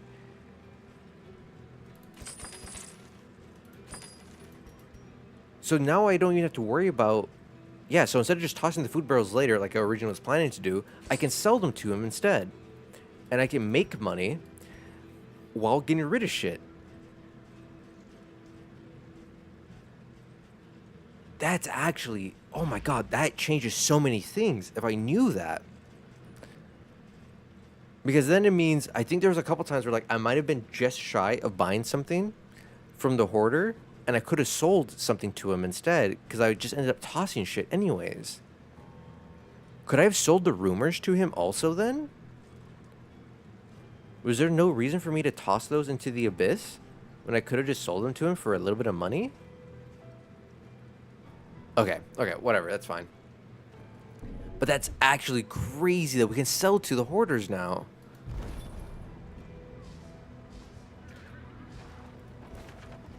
Oh man, that definitely does change a lot of stratagems or strategies when it comes to interacting with how you want to plan out your route. Because now if you are a wee shy of money or resources and you are on your way and you see a hoarder, it makes it that much more appealing of an offer to go to. It isn't just a, all right, cool, I can go here knowing I can't buy anything. It's like, maybe I can actually buy something because I can just sell some of the useless shit in my inventory. Crackling fire in the company of friends. Oh, look, we got Puppy. Blessings both. I actually don't even remember why. What was the point? Tenuously to order. Merchants Road, double the drink selection at the next hoarder. Oh.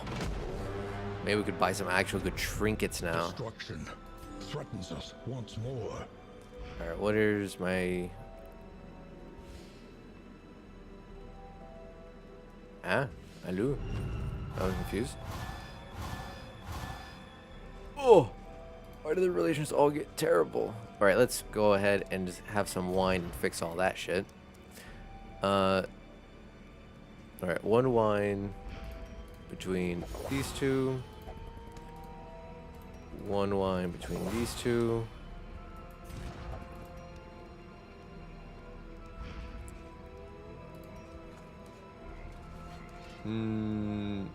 Baldwin's fine.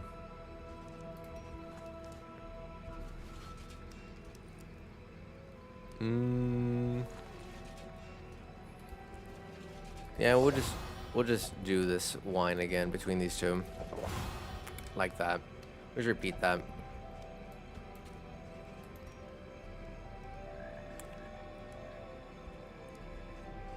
Hot diggity damn. Does that change so much of the playstyle that I have for this game now? Let's just go ahead and use this. Get it out of my inventory.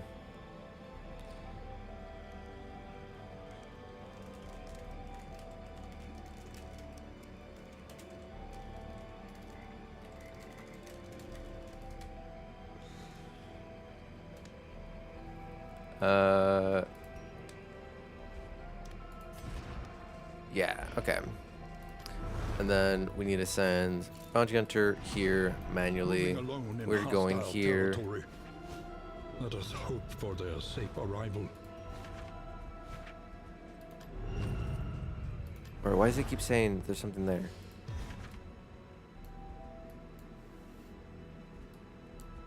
Oh, it's because we didn't select the route. We are here. That's why it's telling me I need to do something there. I'm like, dude, I already did it. No, I didn't. I'm Zug Zug. Okay. Now we are Gucci Gang. Push forward. Ever onwards. That's what I want to see. Respect. Amorous. Respect. Respect. Hell yeah, brother.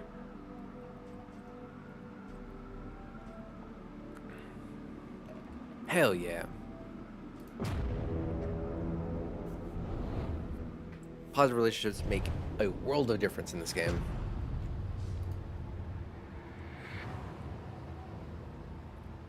What's unfortunate about the Tundra region is it's nothing but occultists, and the occultists are kind of stinky to fight. Another hoarder.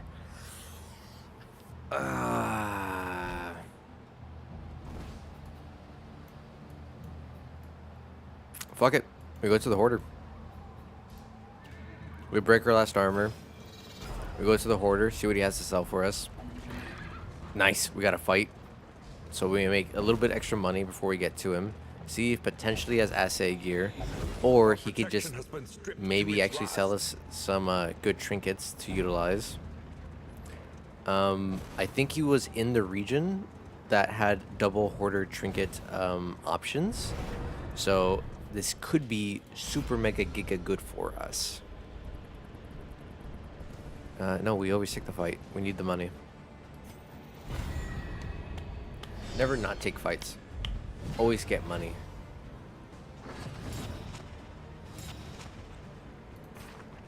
Alright, we obviously start with one of these. Oh no, I should have actually procced the block token. Oh, I can do that with Baldwin.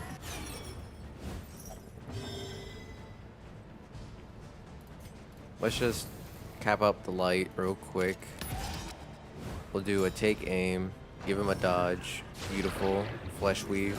Does not matter. Ooh, he's got 2 armor tokens now.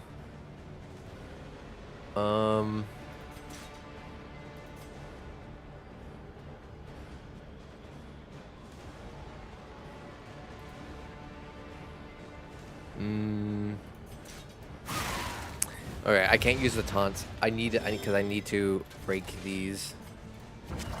We get rid of that because we can't afford to have that interrupting us. That's fine. Blinds like a dumbass. Just enough damage that we were able to clear them out. No more altar. Now we take out Cherubs. So let's illuminate their dumbass. Yeah, our next double tap should be able to take care of this Cherub. Now we set up a command point there for our leper, for good old Baldwin. Baldwin can now ignore his blinds and absolutely eviscerate. Ideally, they absolutely eviscerate. What the hell, Baldwin? Why are you hitting so low for me? Let's go ahead and also remove that dodge token. Boom. Bye-bye, Cherub. Blah, blah, blah. Who cares? You're literally just making Reynolds heal harder. Respect. See, that's what respect does. When you respect someone, you beat the shit out of their enemies with them. You join in on the waffle stomp that is bullying. That's what you do for people you respect. Friends that respect one another waffle stomp together. I don't think there's anything I need to remove, so we just go for a straight lightning bolt. May the wrath of God smite that Cherub. Okay. Get some simple things there. We do not go lair, we go straight hoarder. We get another fight, we get a little bit more muns. Let us hope the madman's I really need a pancake proc and ideally a whiskey proc, and we're getting neither. Okay, yeah, we set up.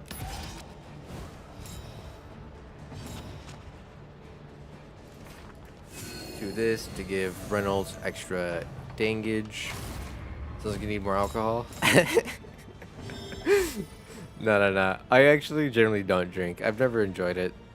Anytime I have drank in the past, it was like, I don't want to call it peer pressure, because I wasn't peer pressured into drinking, but it was always because others wanted me to drink.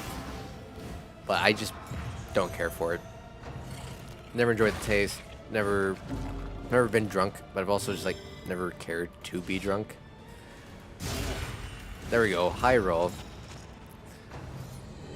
I know the couple times like I have drank, I just, again, there's a couple drinks I do enjoy, but it's just like, given the choice of would I rather that or a non-alcoholic beverage, I'd just take a non-alcoholic beverage 9 times out of 10. Because yeah, it's like I know when it comes to like quote unquote real mixed drinks, I prefer like gin lemonade. Just because it tastes like lemonade to me. I'm like, all right, I like this because I like lemonade. Otherwise, I'm very much a damn. I might end up. Let's do this so we can get rid of the blinds, and then we can eviscerate next round.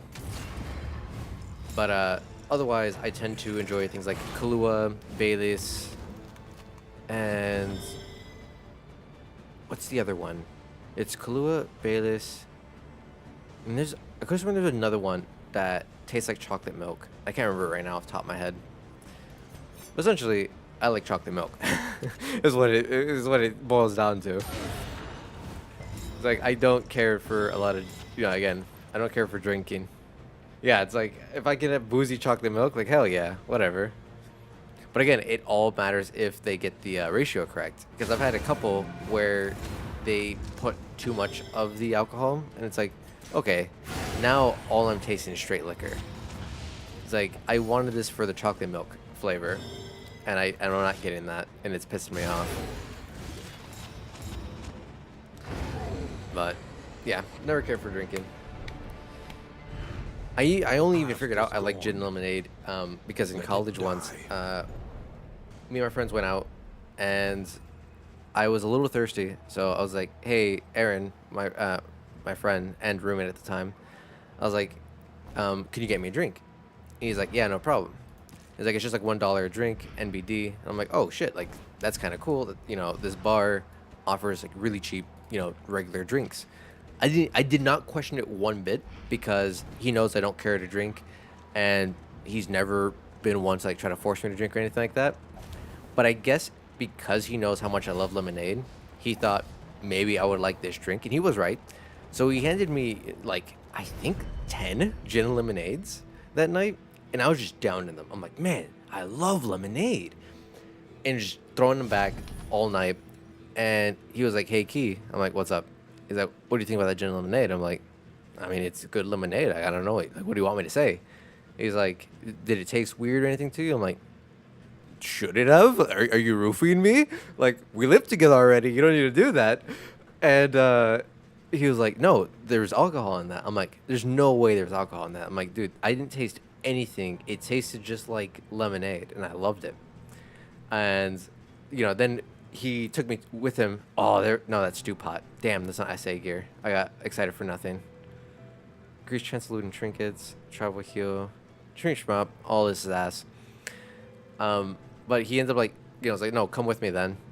Ooh, interesting that now it has little tokens in the bottom right to give you at a glance what the stained item does. Oh, that's really cool. I like that.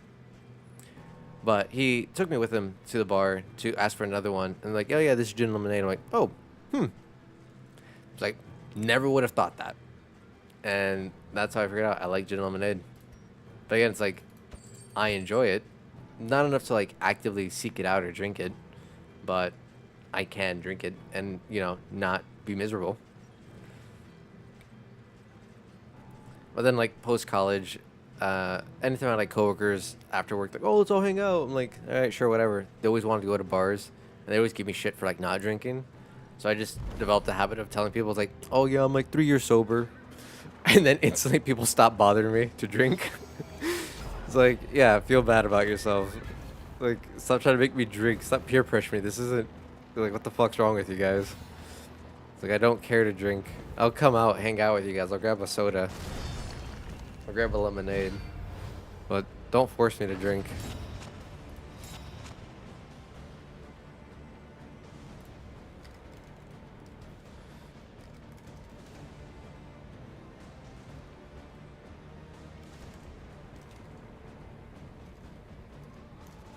One second.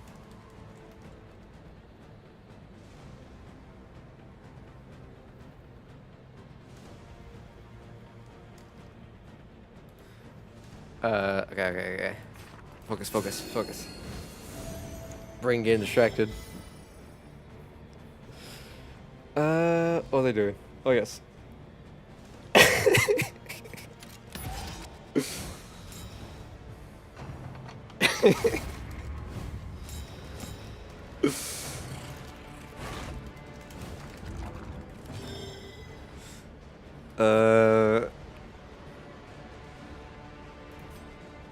God, it sucks that Reap.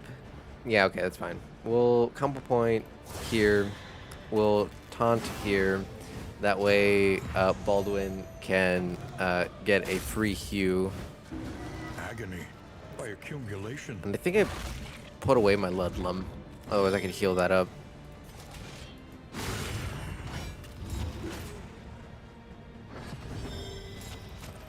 I didn't even think about how goated of a skill it really is.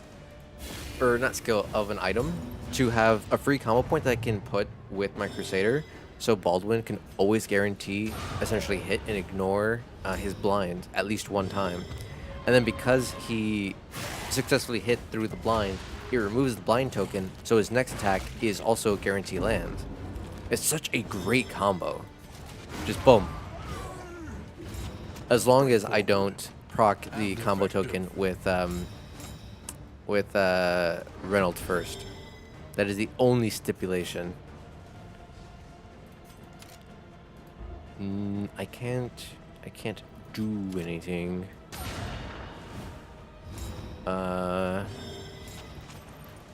Reveal thyself. No one can still hit you, but at least you're revealed. Take care of that stress. I should be able to. That's right. Get up front and center, buddy.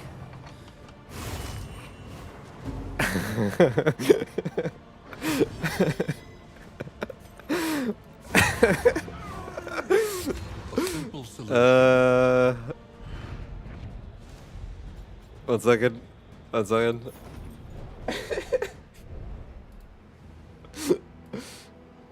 It is a fun game. But like we were talking about in your stream, it isn't as fun as DD1 is. Darkest 1 will always hold a special place in my heart. Versus Darkest 2. I don't regret playing Darkest 2. I very much enjoy it. I'm very happy that they continue the series. I love the animations of the game. And the art design and everything else, but DD1 will always just be that special game. I definitely need to go back through and play. Yeah, I'm fine. I definitely need to go through and play some of the other mods for Darkest Dungeon 1 where they do like the complete overhauls like Black Reliquary. And there's another one that I forget what it's called, but the splash art for it is the rats, the poison rats from Warhammer. So also definitely want to try that out. Uh-huh.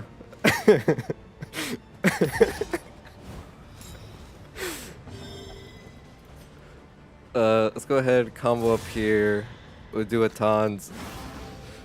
Are you big into the Warhammer lore? Yes. Like, yes and no. Like, all of my Warhammer lore knowledge is very much secondhand, based from my best friend, who is like actually mega into Warhammer. He showed me like the Astartes like YouTube series, which is absolutely amazing. If you guys haven't seen it, it is absolutely peak like cinema quality shit. So you got me into that and a bunch of the other Warhammer stuff. So me and him have played a couple of the Warhammer games together. But like my knowledge on it is I don't know anything about Warhammer. The only things you really need to know about Warhammer is it is grimdark, everything sucks, everything is misery. There is nothing but and racism. Everyone is absolute alien space racists. like that is by no means a joke. It is like one of the most apt descriptions of Warhammer lore. But it is super in-depth and is super interesting in my opinion to like listen to. It's like I don't know. Yeah, every faction is mega racist. Everyone is very xenophobic by every definition of the word. And it's just like the lore and story behind like all the different chapters for like the humans and stuff like that is just crazy. Like it like at every facet of Warhammer lore, it just gets like darker and darker and crazier, but it's also like all super cool at the same time. I would highly recommend. Actually, let me just fucking link it. Because I think it's such an amazing series. Warhammer 40k Astartes. Yeah. Yeah. Okay, this one. This should be all the parts in one big video.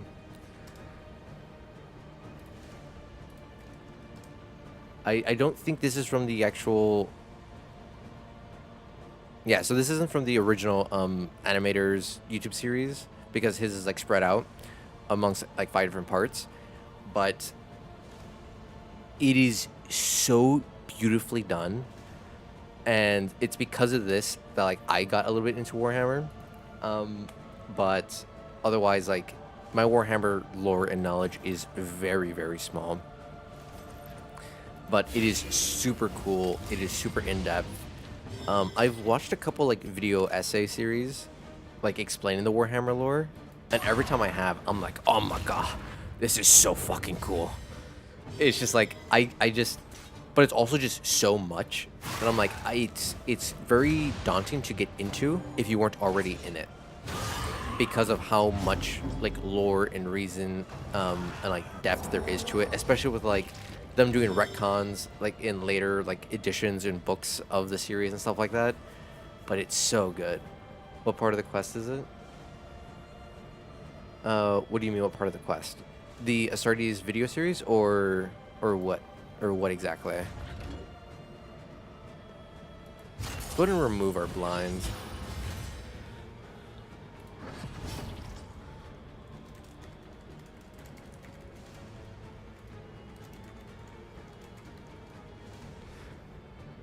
The game you're playing, boss hunt? This is the Kingdoms update, or Kingdoms mode, where you are just kind of protecting like 8 different inns. Coven? Is that what you mean? What is your current quest? Oh, in the Coven. I just equipped the boiled head. I just equipped the boiled head, so I'm hoping that... I actually don't... I need to reread what the boiled head does to understand where I'm going to see the interactions with that. He's like a father to me. Very nice fella. Yeah. So I need to figure out what the exact quest line is for the boiled head. But I imagine it's not going to be anything like... If it's anything like the other quests, I think all I have to do is interact with the witches. However, the only times you try to eat it, if it's boiled, it has to be food. Well, it's a pet. I actually thought it was a trophy the entire time. It was in my inventory. I'm not realizing it was a pet, and I could have equipped it a long time ago with 0 repercussions.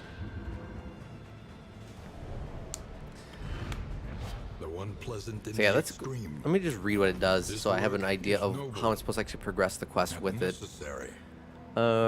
Just cantankerous reanimate will let us traffic in cursed relics, secure blah blah blah currency from the most powerful foes in the realm.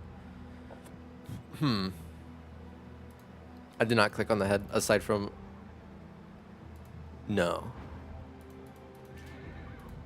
I did not. Is it supposed to do something if you do? If there was like an Easter egg, I'm so sad that I missed it. Because I just, did not interact with it. I'm hoping that we're hero portraits.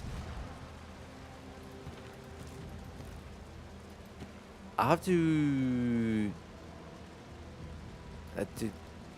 in the bottom screen. Oh, here. Oh. Never seen a corpse before? Again, but behind the ear this time. Watch your fingers, I'll bite them up. That's hilarious. I didn't know that. I like that it has different lines too. Again, right behind the ear, just like that's great. That's great. Fucking witches.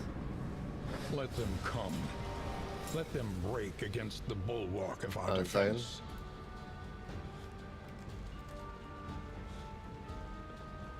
JoJo reference. Oh, is it supposed to be? I guess when I think of Talking Head, I immediately think of Mimir from the latest God of War games. It's not okay. I still also need to watch the JoJo series. I've seen clips of it and I want to watch it. I just haven't got myself to sit down and actually watch through all of them, but I want to. I also want to play the God of War games. At least the ones that are on PC. Let them come.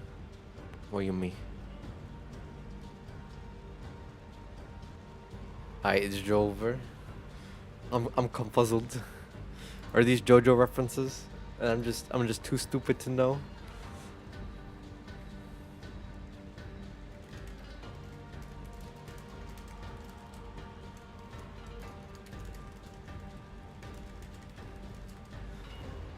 Let them break on the bulwark of our defense. Let's see. So light is fine. But we could actually just yoink these tokens. Yeah, let's just yoink these tokens real quick. And then we can buff up next round. Because if I try to highway robbery after I buff up, then I just mimic narrator. Oh, I see. It is mimicking Wayne June, the Great. But yeah, because if I crit first and then I try to yoink tokens, it will eat one of my crits, and I don't want to do that. Okay, that's fine. We blind, but we kept a combo point. Buffoon is flummoxed. Oh, very much so. I get flummoxed very easily. That's because I'm fairly simple. Smooth brain. Eee, the hell is that fucking battle screech? That was horrid. I like how the only person that got it was Dizzy. Yeah, I'm very much loading emote on constant. Did they put spices in here? Yeah, they did. So let's smite the cauldron. No spices. Ooh, we got a strength token. That's gonna be absolutely giga. So we can absolutely obliterate Big Bertha. Combo. Beautiful. We set up another combo point. Ooh, no we can't. Every time I tune out for work and come back, it's like I skipped a cutscene. Yeah, Darkest Dungeon can be like that sometimes. The great thing I had managed to bring through was brutish and stupid, more required prodigious amounts of meat. Yep. The Ancestor is such a rat, but at the same time, honestly, I respect him. In spite of everything that the Ancestor did, I respect him. He had that dog in him. He had a goal. He had a vision. He had something he wanted to do. Yeah, a very charismatic villain. And it's like, hey, he did what he was a man of his word. He's like, I want to achieve this thing, and he achieved it. He did not let anything or anyone or anyone's lives stop him from achieving his dreams. And I can't fault him for that. I mean, I can fault him for being an absolute horrid man, but I can't fault him for, doing what he got to do. Exactly. I think my biggest gripe, though, is just how Darkest One ends, where you are forced to have someone die. I did not like that. I think for most of my Darkest One playthrough, I managed to have a lot of... I think I minimized my deaths less than 10 or something like that throughout the entire playthrough. And then at the fact at the end that you have to sacrifice one person, and my entire Darkest One playthrough, I was also naming every character off a chatter. it was like, oh no, I need to sacrifice a random chatter now. It's like I did not want to sacrifice someone.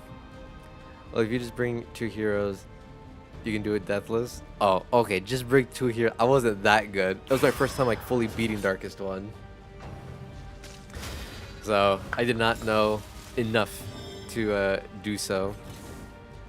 I made a slight mistake. I blundered. Just go Leper and solo it, right? Because Lepa could just absolutely eviscerate everything and everyone by himself. Nah, I would never sacrifice Eureka. Make it 2 and make them fight the absolute evil. So like, what I wanted to do, but I didn't do because I didn't have enough highwaymen, was ideally I wanted to do a strategy I saw way long ago when I first started playing Darkest Dungeon, which was 4 highwaymen, all Riposta build, and just let them all just eviscerate the ancestor for him having the audacity to touch them. Let's call the 1 Lepa, 2, right? A righteous action. Lepa's just so good. Like, it's all the high risk, high reward guys. Highwaymen, Occultist, Leper, such great heroes. The best of heroes, because there's just so much RNG with them. He is such a fucking goat. Like, when you get like the 100 something crit with him for using his chop, it's like, oh, brother, please. Well, I say RNG because he's always blind, so it's like, am I gonna hit? Am I gonna hit? Am I gonna hit? It's like, and when I do hit, it's like, am I gonna absolutely eviscerate? Or am I gonna, you know, just hit him for like 50 damage?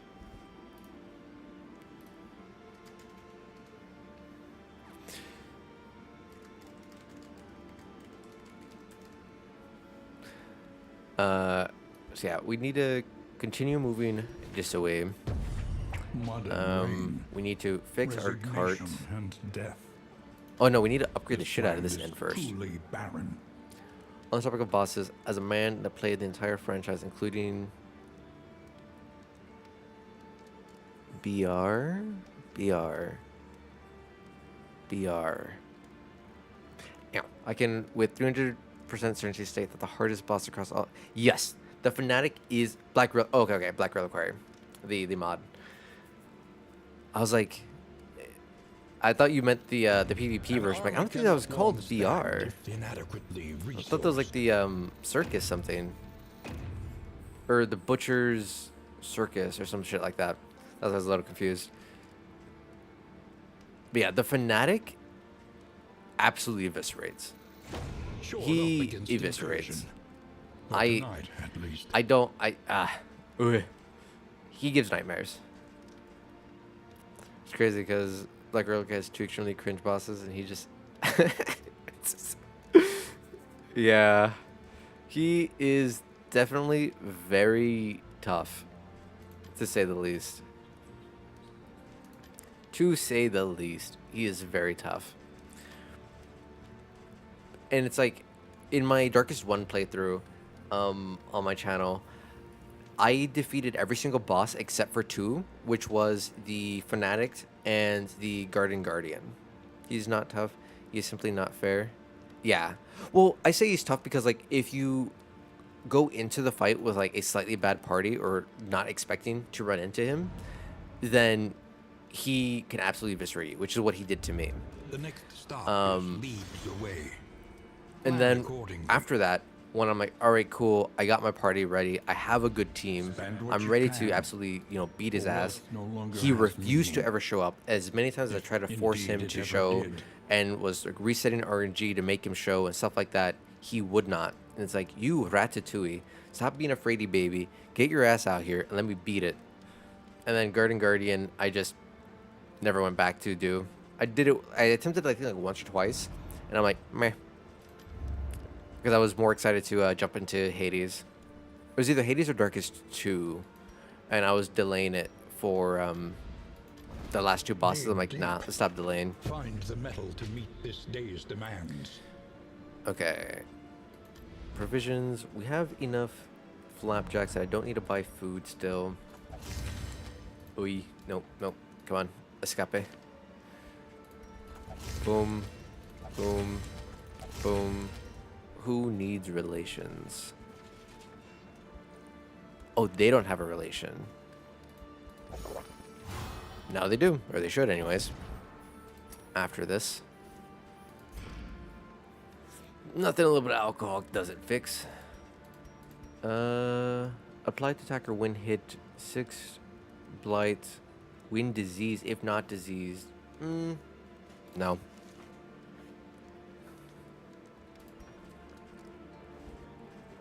Alrighty. Is there anything we needed to purchase? I don't think there was anything that I wanted to purchase. I could buy 1 whiskey and guarantee a positive relationship, but I think that's just overkill and unnecessary. I don't understand who I'm supposed to interact with this boiled head that it will give me a resource, which is kind of frustrating to say the least. Experimentation. I think we'll go with Your that. academic instincts serve you well. We go full crafting, and we just pray. Who's the strongest enemy in the game? Let me think for a moment. In Darkest 1 or Darkest 2?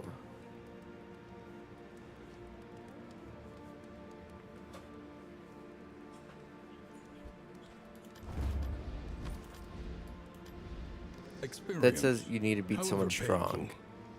Oh, do I need to kill a lair boss? Is that what it means? I need to defeat a lair boss to progress the storyline? Oh, because I don't have any more masteries to really like give on to these people. I'm about to go burn a whole bunch of them right now.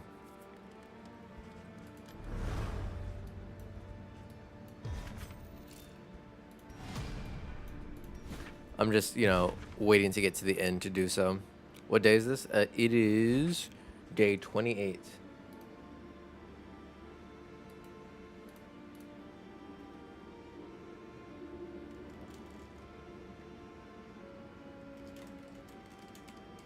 One second.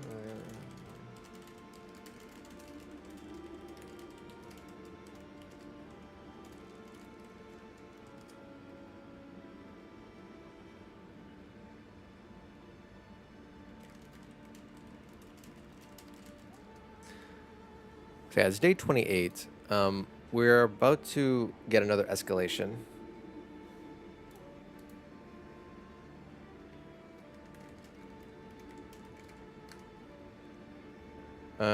Does Blood thinks he is playing the Warhammer and Genocide 100 Generations in the name of space race? Where do you even get that much? Oh, it's easy. Every time we're adventuring or, you know, taking paths, I take every fight possible because I want every bit of resource. I am going to exterminate everything on principle. Which is also probably why I've had so many of my heroes die, because I take every fight possible.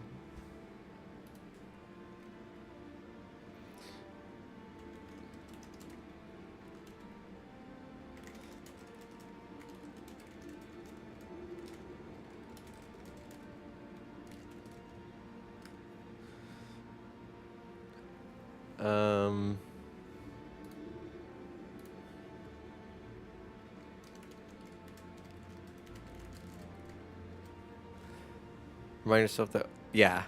No, it literally is. Overconfidence is, well, it's not even a slow and insidious killer for me. It is a very quick and punishing killer for me because it's like, oh ho, I'm doing well. I keep pushing forward. I'm like, fight, fight, fight, fight. It's like, all right, one bad fight. It's like, oh god, no more fights. And I put myself already on a path with like nothing but fights. So it's like, I just have to live. And and I didn't. And I barely survived every single time. It was bad times. It was bad news bears every time.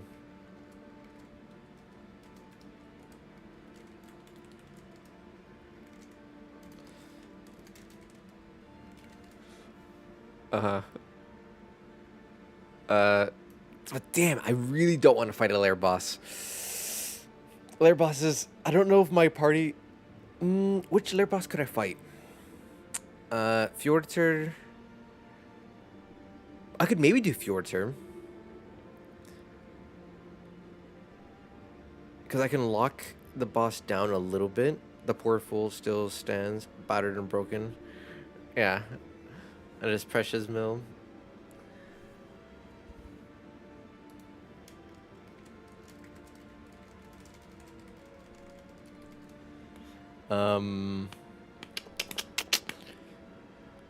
Fjordter Baby is one of the ones I feel like I could do. I don't think I could do the Sprawl because he will just... The fact that he constantly goes into third and fourth position, back to back to back, would mean I have to do all the damage with Dizzy and Juniam, and I don't think both of them have enough damage for that. Fuck the Shroud. I'll never do the Kraken. I will never do the Kraken. I don't think I could do Sleeping General either, because I don't have enough things to hit the Taproot consistently.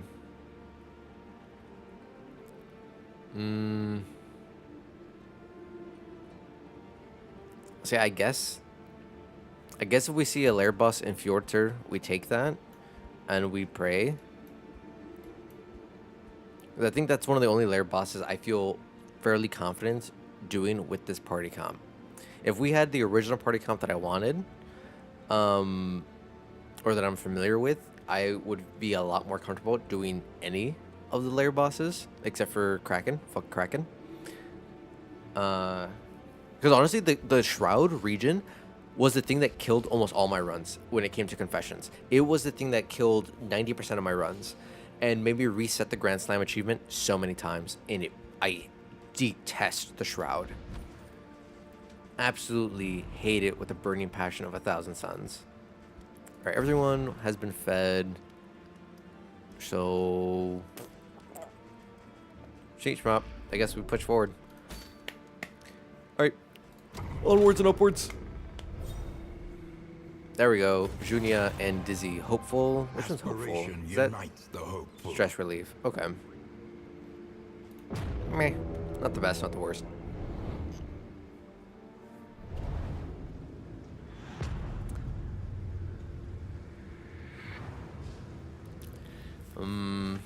War. Rewards.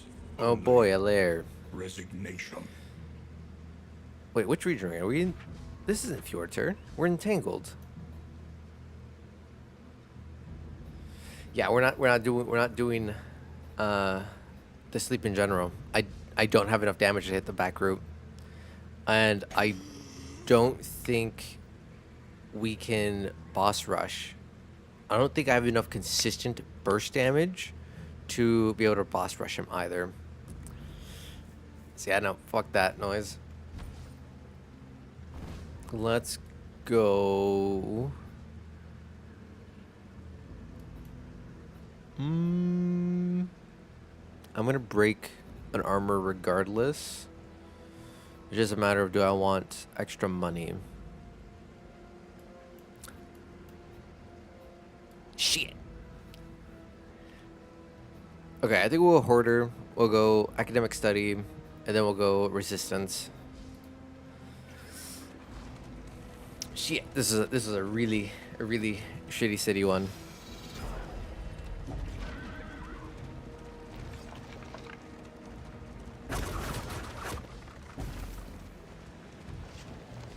Come on, Flapjacks, come on, Whiskey.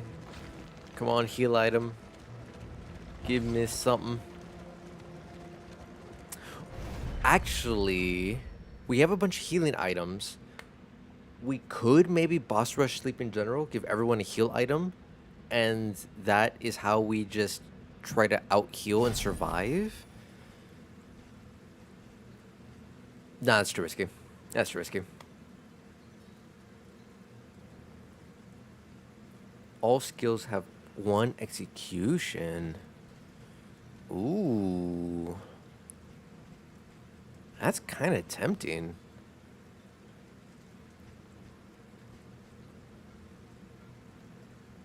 Who would I put this on? I would put it on Dizzy. Dizzy already has execution on all of his main skills. I could put it on Junia for her smite. I could put it on... No, I need strong shackle.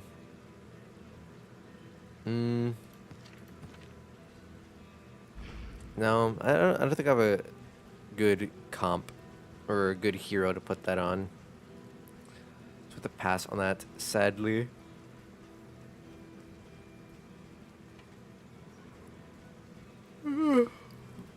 Nothing truly of worth, but we will buy 2 more glimmers just to make sure we have.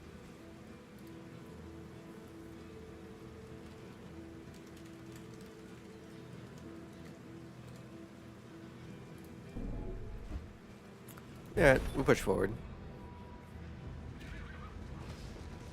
Yeah, we said academic study. That would be a long run. Yeah.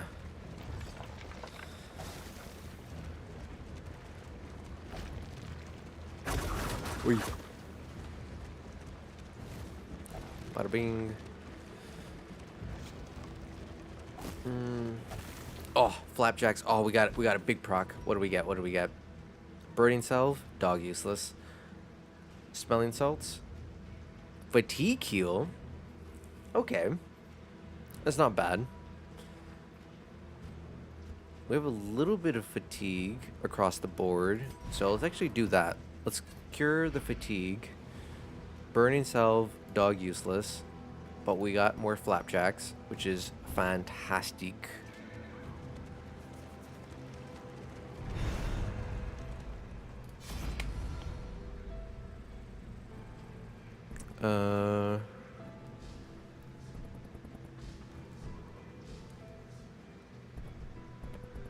Do I want positive quirk in food or trinket in food? I feel like trinkets are just gonna be all schmeh. So we'll get positive quirk. Nocturnal, the yips. What's the yips do? Round start blind. Oh no! We start blind? Ah! What are we gonna do if we're blind? Man, I don't give a fuck. It's a leper. He's always blind. Actually, it wouldn't be bad to have gotten on Dizzy, though, because we instantly cure that with Take Aim.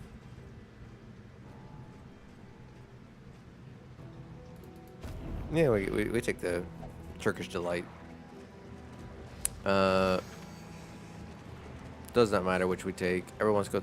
Oh my god, why are you so stressed, brother? Brother man. Chill out. I'm gonna stress you out a little bit more.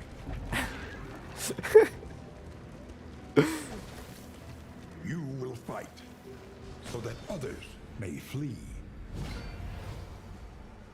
Eee, the 2 revives. Or there's no point in getting tokens because they're just gonna purge them off me. We'll do 1 smelling salt here. Let's...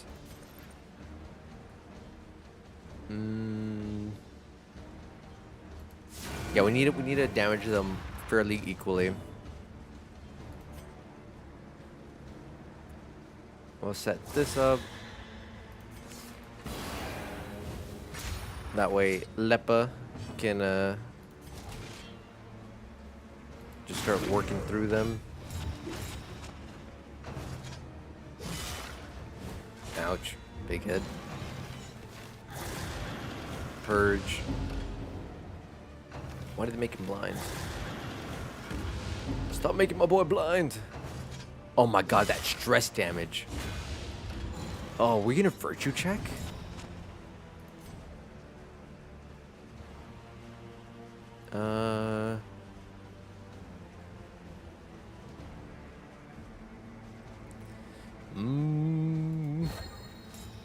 Do that.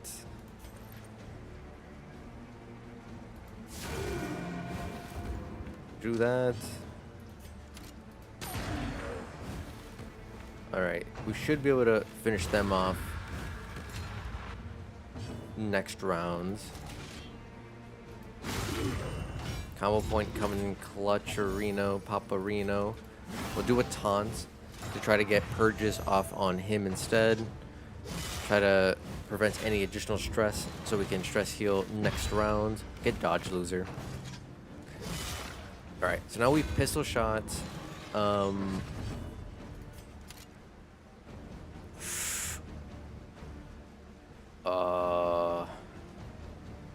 Is he gonna res? Oh, thank God. So that's he's down. Oh, just enough on both of them. Messy. Oh, Not effective. nutty. All right. Damn straight. Easy fight now. And we just keep hewing the hell out of them. Get respected, bitch.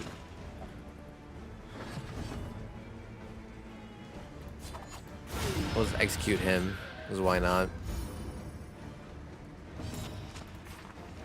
We'll do a little heals.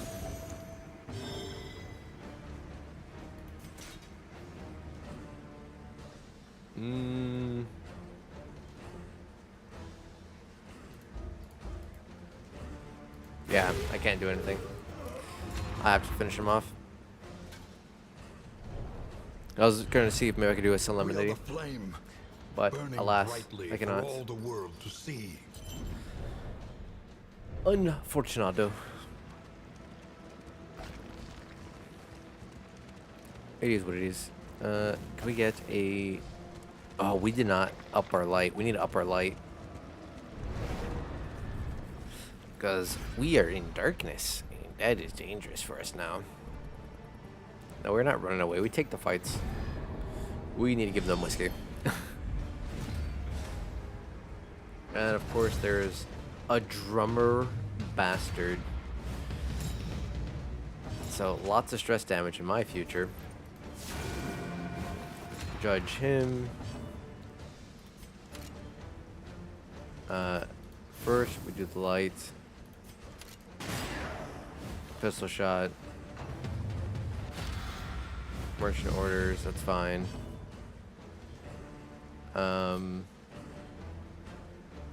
Yeah, we set up that. Then we set up this. That way, the purges happen on Reynolds.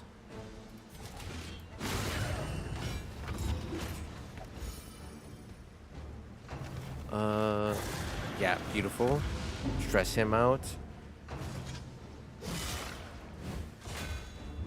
That's fine. That's fine. We'll get a little bit of a heal.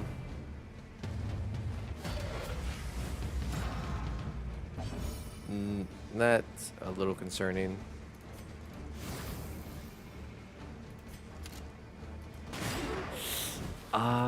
Is Junia gonna dish out enough? Maybe she will. She has one conviction. Penance. Perfect. Waste your turn. There we go. Now we're smooth sailing.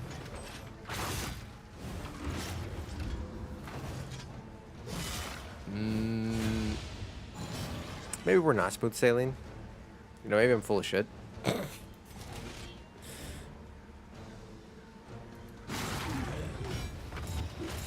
Okay.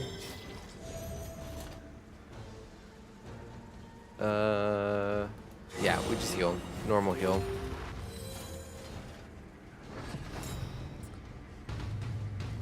Down, bum, bum, bum. Alright. Big heal.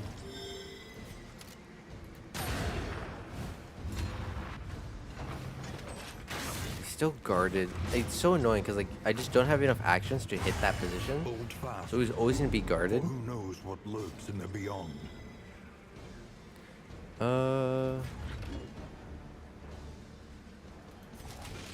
50-50. We win those.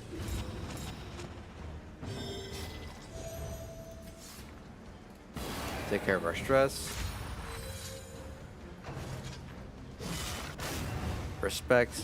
We use our blind token, which is beautiful. Defense formation, of course, because he's a rat. Yeah, the fact you need to hit him 3 times. 3 times just to be able to do anything. To be able to, like, begin to hurt him or get to hit him with AoE attacks is ridiculous.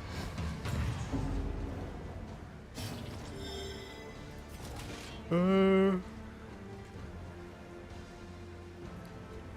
mm, respect.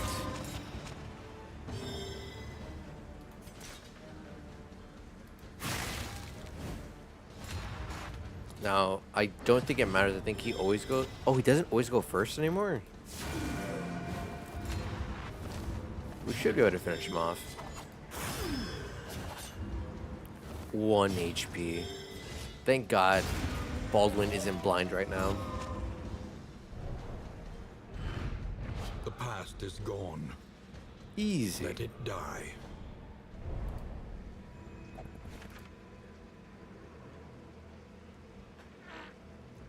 One second, just cracking my back.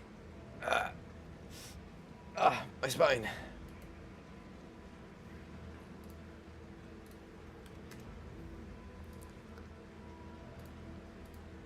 Alrighty.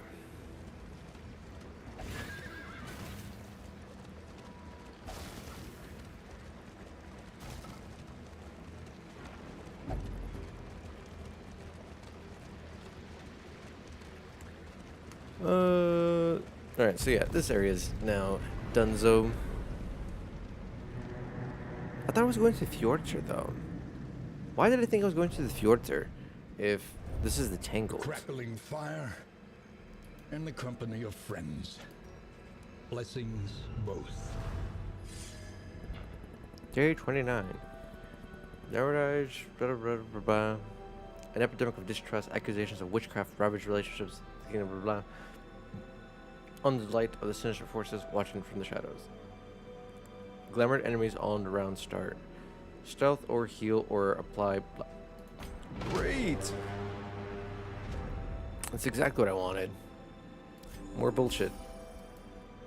Oh, that's why I thought I was going to Fjordter. Because I had to go to Tangled first, and now I go to Fjordter. Okay, in storage. Huh?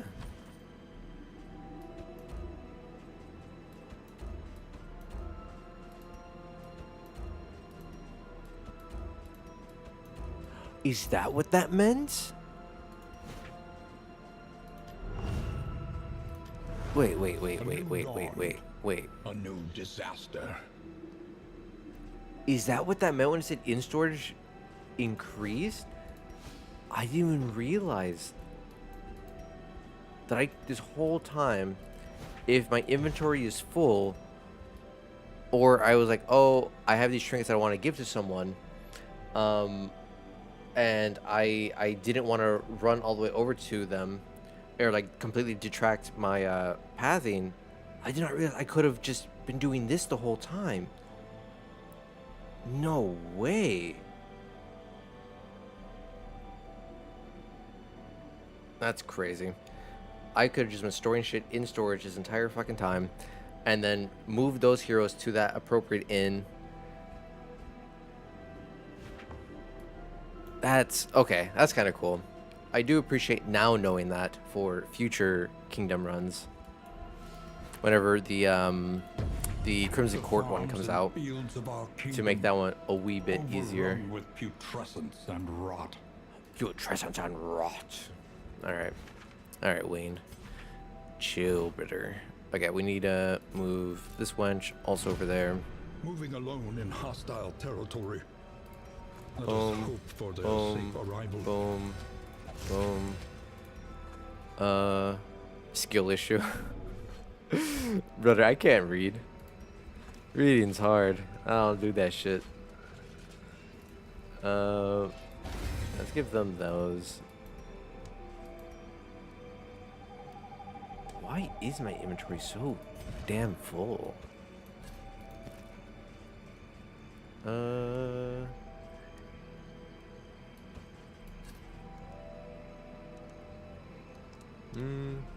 No. We'll put that. Get rid of that.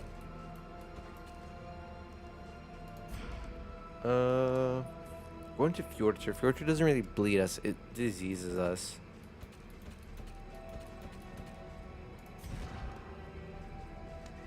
I think we're fine. We toss things as we need.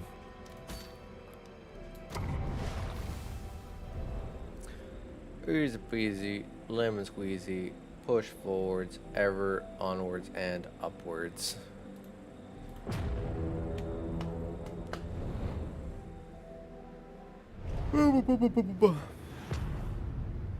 Push, push, push. Exactly. The rancid crop grows unchecked and abhorrent. All right, there is a lair. Let's do the lair. All right, so we go unknown, fight, break everything, lair.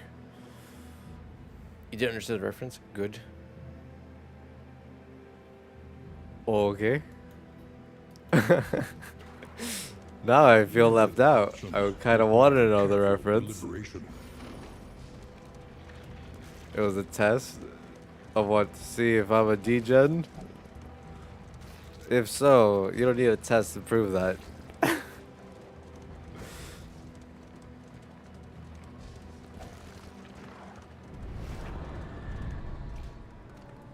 I'm gonna end up just looking that up after stream. I want you to know. Because curiosity is piqued. Stagecoach item, likelihood of them giving me assay gear is slim to none. So we take this one. We get an armor back. Well, it was test if you're keeping up with the most disgusting game in the market. Huh? Most disgusting game in the market?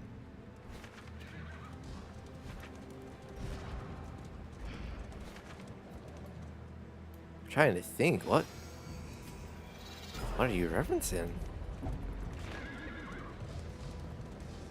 You will fight. So that It's like, I know I'm bad. Starts with the L.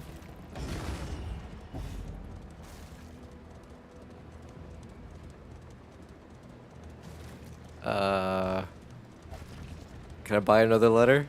Oh, League. No, that's not the most disgusting game on the market. League's such a great game. I haven't played in a hot second, but it's great. I love League of Legends.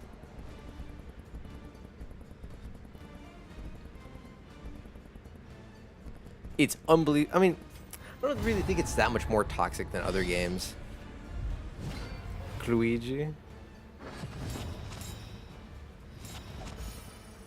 Yeah, what do I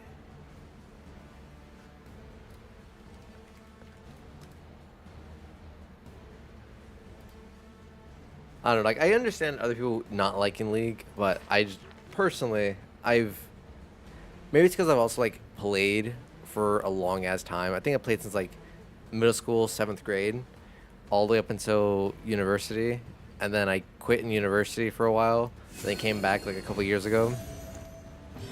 I was like, I've always enjoyed playing it. I always thought it was fun in its own way.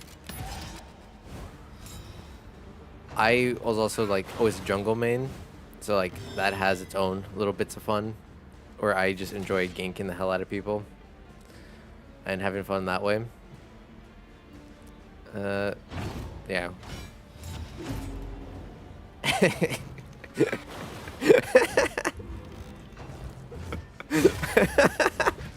Yep, that's what, there's a couple other ones like that if you look for them. They're not hard to spot, but they are there. I think Az added them to Happy's, and I saw them. I'm like, beautiful. I need these. Add them.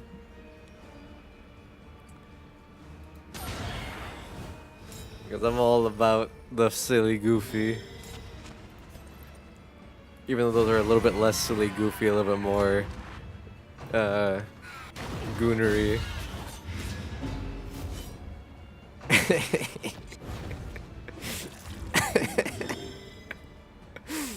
Yep. Yep, Arena Paparino.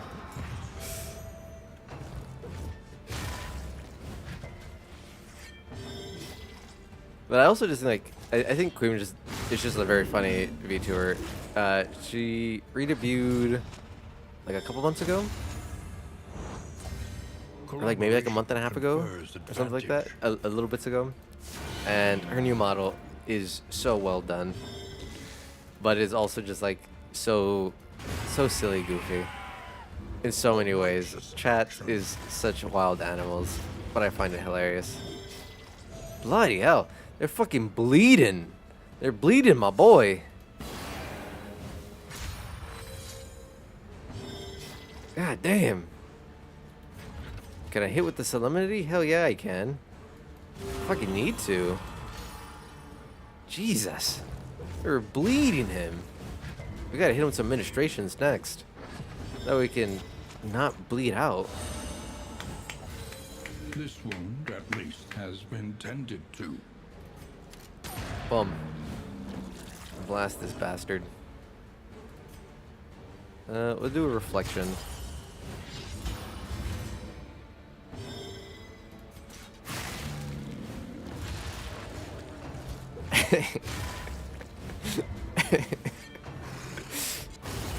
I love 7TV and all the wacky emotes that it has available for people to enjoy.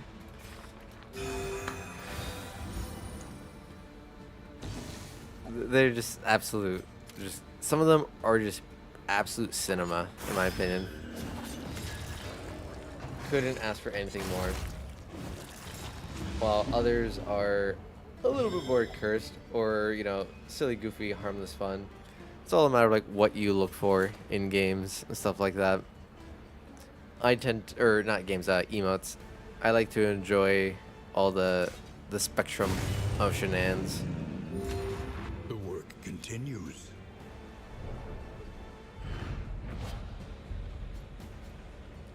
See, that's one I don't have, but it's also because like I personally don't care for it, but I know Bot and them use it a lot. So actually, let's add that for them because they like to use that one.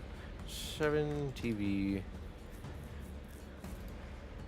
I think it's also because like every time I see it, I'm always confused at what I'm looking at.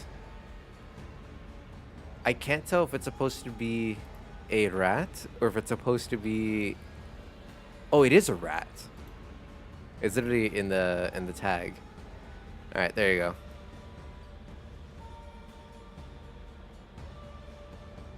Should be there now.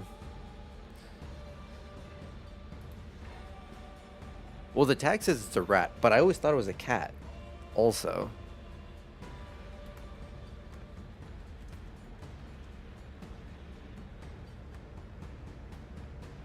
I don't know. It's a silly, goofy emote, nonetheless. All right, let's go die at the lair.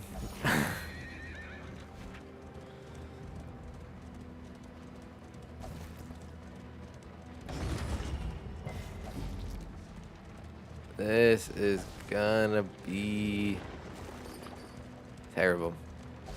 I'm not gonna lie. I feel like this is where the run ends at this lair fight.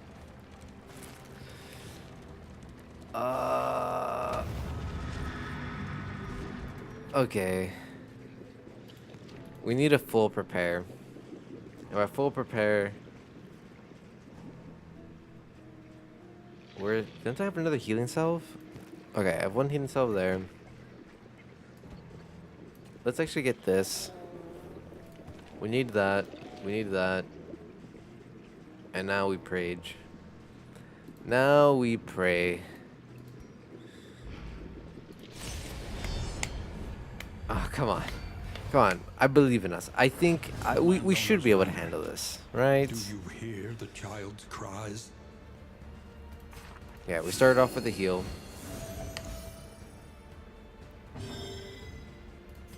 We go with take aim, so we can absolutely eviscerate the lady. Beast the burden, get dodge, loser. Mother's embrace, you're a rat, bitch. Alright, we set up that combo point. We help take out line 4. Measured. Invasive species. Stop trying to give him diseases. Tend to the flock. We haven't touched the. Ooh. Oh, yeah, that's riposte. That's riposte. That's fine. We have combo points so we can ignore our blind token. Have you heard about the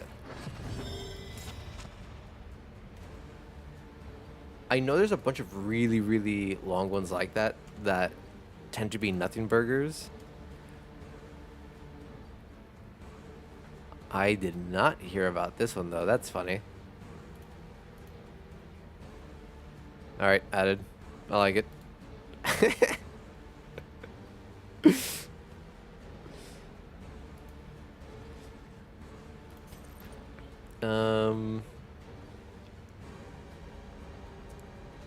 I think the move is we remove action economy. We get rid of them. A promising We let development. Dizzy take care of. Oh, the respect. Respect. This is why respect is the best positive relationship in this entire fucking game. God, the respect is good. Because it's just free action. It's free action economy. Ah, there's nothing better than free action economy. Advance. Onwards and upwards.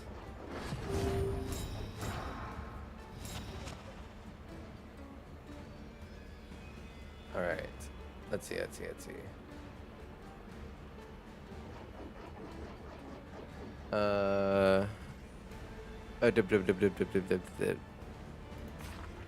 We do the same thing. We start here, give the dot, that way we can give Reynolds the damage buff.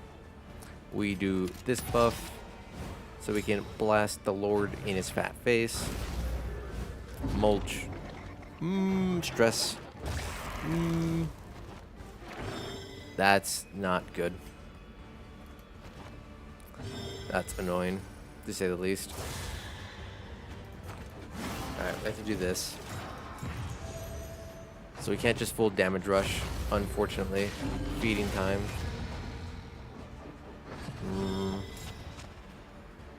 Okay. Let's weaken her up. That way Lepa can eviscerate two of them. Well done. We'll let Dizzy handle that. If I had to choose best, I like those two. Hold fast, for who knows what lurks in the beyond. Did you get auto-modded? Oh, this is kind of like normal funny emo. Interesting. All I see is asterisks on my end. I don't know why it did that. I don't know if it's catching an auto mod or what's going dog dig on that front. That email doesn't matter. Well, I don't see. Let me double check my auto mod. I didn't see anything.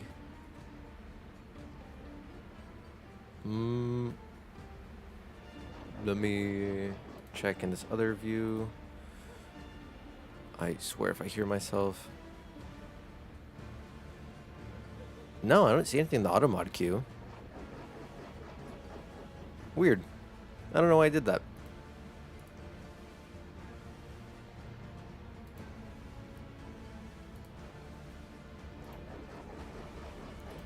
Oh my god, we got stressed the hell out while I was looking away. Yep, we'll always take care of stress. That's an easy decision on what we do with our turn.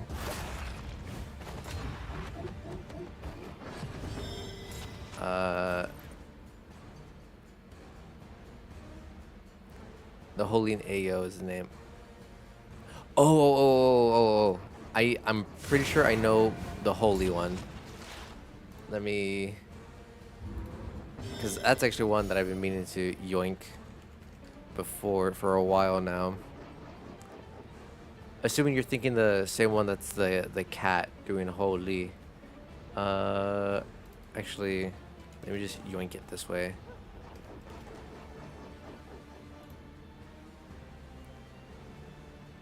The funny skull and the monkey. Oh, see, for the Holy, I know the one that's the cat. But I guess technically that one isn't Holy. That one's Holy fucking shit.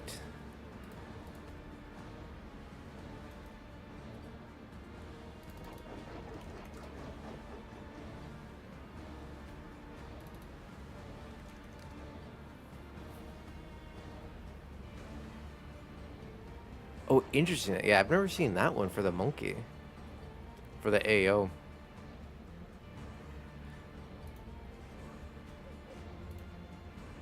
But yeah, I like the holy fucking shit one.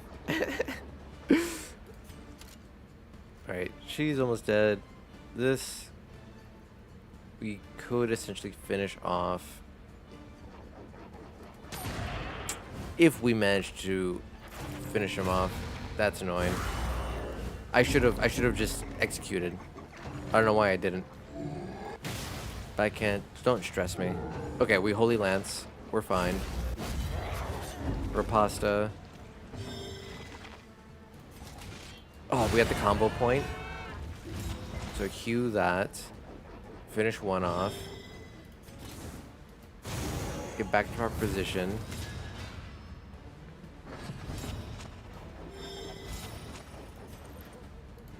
Finish her off. We don't want her coming back. Notwithstand. Somebody's not gonna heal me. Might as well just try. Alright, we got rid of the blinds. You clapping these fools? Hey, yeah, Rika. Slowly but surely. It was a little close because our stress levels on Reynolds are very high. But I think we can slow play this just enough. That does not seem like clapping. It's clapping. Don't worry. Don't worry. The yips are screwing me though. Alright, let's add this.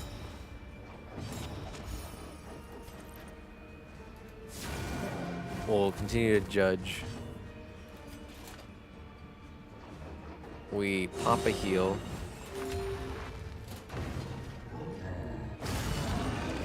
That's a big hit. And it's doing so much stress damage. 4 stress damage. What the hell, dude? Okay. Let's taunt over here. We're going to probably stall one more round.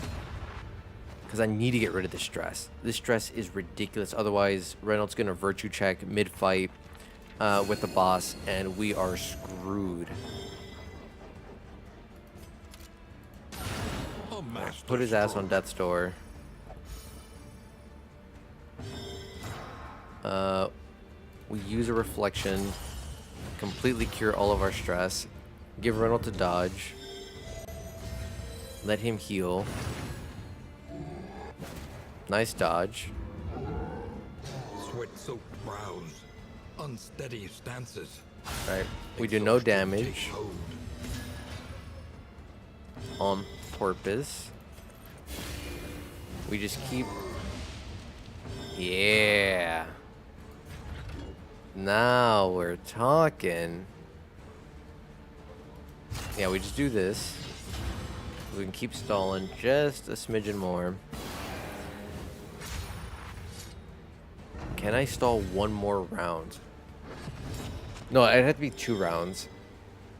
I don't think it's worth stalling 2 rounds. I think we keep him at 5, and then we just push to boss. All problems have I think their anything more than that is even the me big being way ones. too greedy.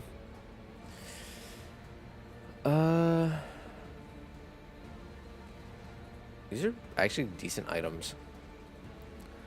Apply to attacker win attacks. Gain win hits. Wooden tokens. Okay, so yeah. You have to beat lair bosses to get these stupid currencies. That is lame. Lair bosses are so difficult in my opinion in Born to a Kingdoms. corpulent, half-eaten mother, the child is a ravenous avatar of degeneracy. Is lame. Alright. Let's start blasting.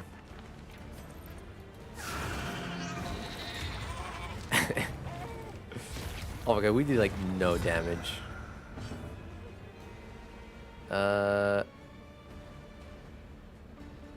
We need a hit. Okay, which one? What can we learn upon closer inspection? Let us take a closer Okay, yeah, we look need to at hit the this thing, one. as repulsive as it is. I was like, I know there's a specific one that we need to hit, and I cannot remember which one. we do this, we will take care of our stress real quick.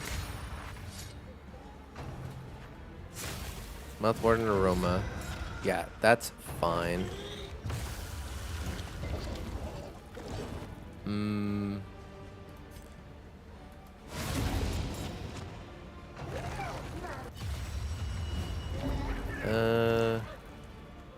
Oh, okay. Okay, this actually still works out for us very well. Boom. Because he can't move forward. Excellent. Oh, respect. And we Holy Lands. It does not matter. Lepa is locked in position 1. Okay, now he managed to push his way forward. A breakthrough.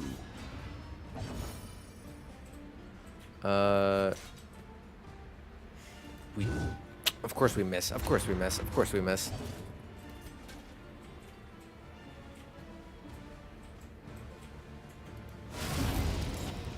That's fine. Malls of Life. Okay, interesting. So... Interesting. Okay, that's fine. We're good. We're fine. I don't understand, but okay. We'll do this. We'll just keep blasting.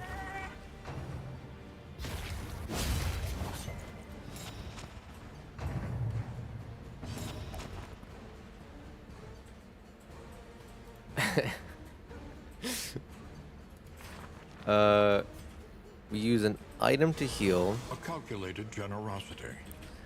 What a welcome one. That way I can just keep focusing on damage.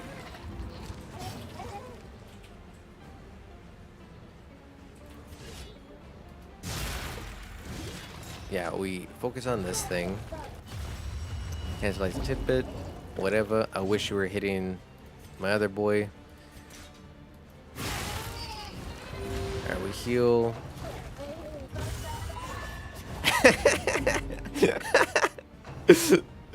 Yeah, you're finding the ones. You're finding the emotes. We were the administrations, or not administrations, the divine grace thing. So we get a little bit more healings. Let's do that.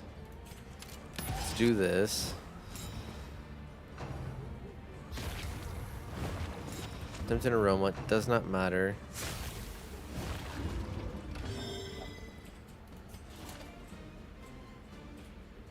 We heal.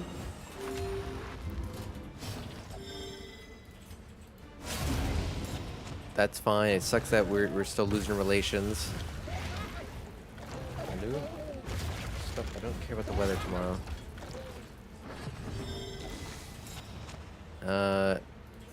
No.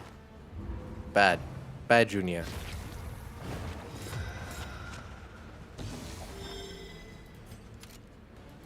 Boom. Lethality writ Big hit. large. And yeah, now we just keep double tapping our way down. Oh, we can't Solemnity? Awkward. That's fine. Steady yourself. Was that a mistake? Hopefully not. I Victory think supposes strategy. Press on. it's a good thing we gave him that death's door resist.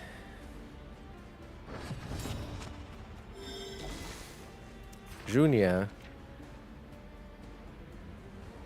Heal.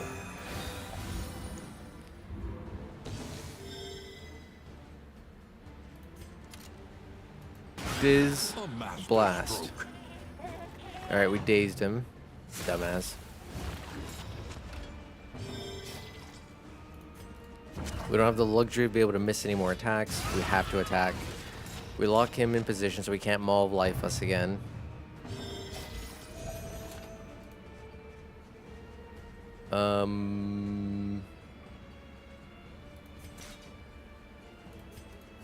Set up a combo. Get a heal. Any being, however horrid, Maybe he can't move. Boom, dead. Don't touch Dizzy when he has Rapasta. Don't touch my boy. reprieve The quest continues. until the next test is put before you. Hopefully, I don't need to get a bunch more of these currencies. Okay. How many bosses left? Bruh. Bruh. Bruh, cha-cha. Calm down. Calm down with that. Alright, we can free up some space like this. Fuck the neutralizing powders. And the clotting powders. I'm surely not. No way I need to beat all 7. No way. Don't shut the fuck up if I need to beat all 7. If I need to beat all the lair bosses to progress to the next portion of this story, I'll actually just FF this run and I don't care. Bro, I'll actually cry. Okay, no, it's not. I was about to say, like, I'll actually cry if that is how it works. Toss that. We're not going to utilize that anymore.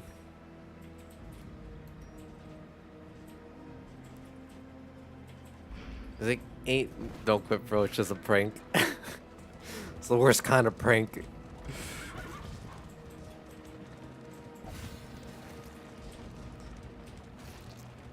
That's actually, like, that would be, like, one of the worst designs for a quest in all of Kingdoms. Forcing you to have to defeat all the lair bosses. Would have been easy as fuck clueless. Nah.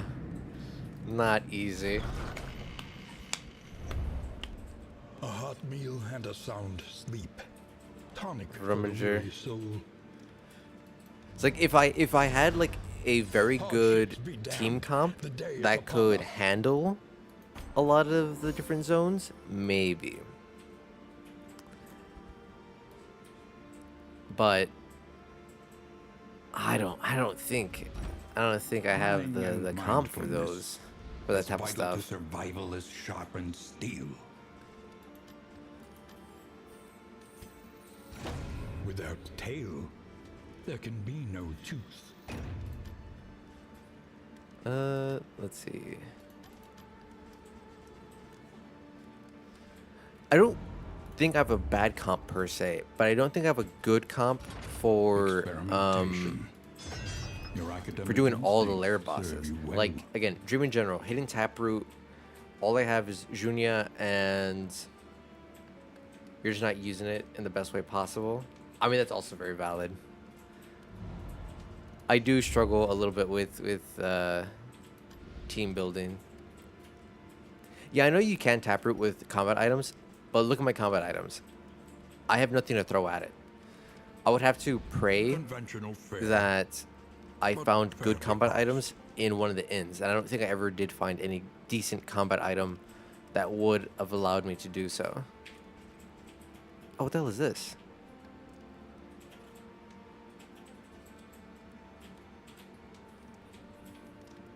Huh?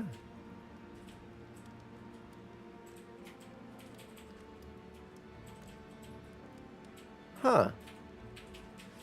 Cursed dagger hilt, secrets of the Coven. One of the 3 pieces of an ancient weapon rumored to have.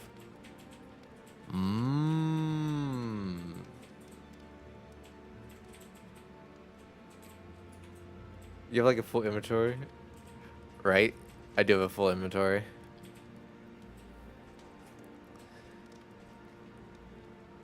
Get rid of this.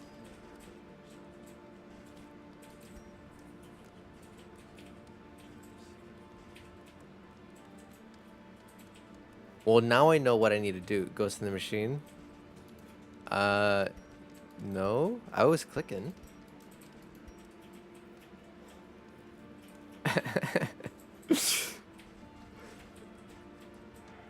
Okay, so I know I need to get this.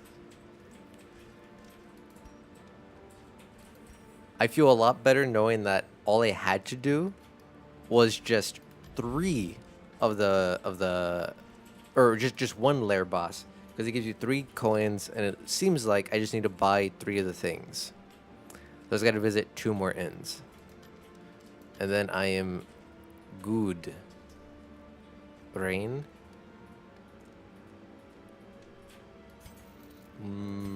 No. An army Question cannot mark? long stand if inadequately resourced.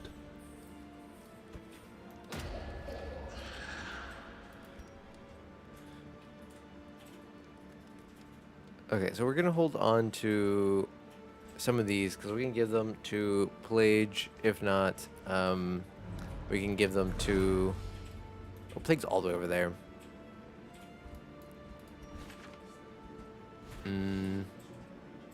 We'll put them in storage at this inn.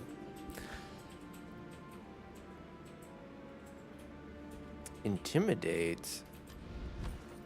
Listen, practice, improve. That being said, Librarian Shuffle could hurt a lot. Oh, I didn't realize Intimidate could hit all 4. Oh. Again, like I was almost certain I was not utilizing the team as well as I should have.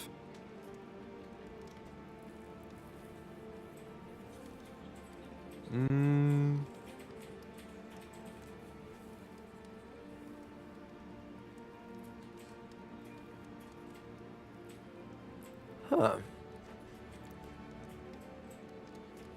It's like cracking my back. Oh, I didn't even notice. Howdy, Arcadia. I didn't notice you picked up a key and dropped in a little bit ago. Hope you're doing well. Because I always make Leper be on rank 2. I see.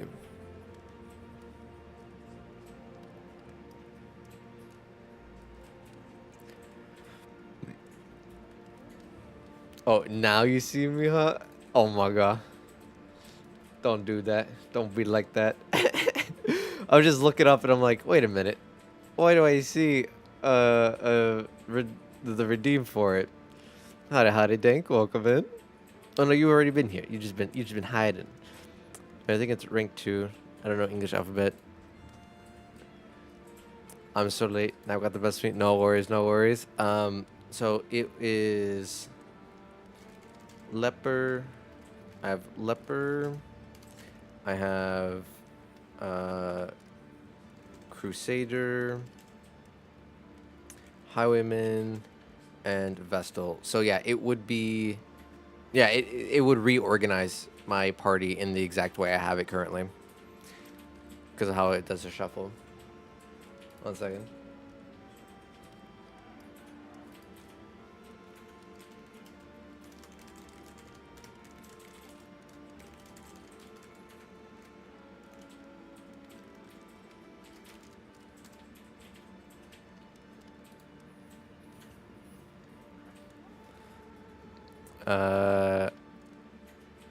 Brain reset. 1 second. Yeah, okay. We have a butt ton of in materials. I don't really have a lot to spend it on.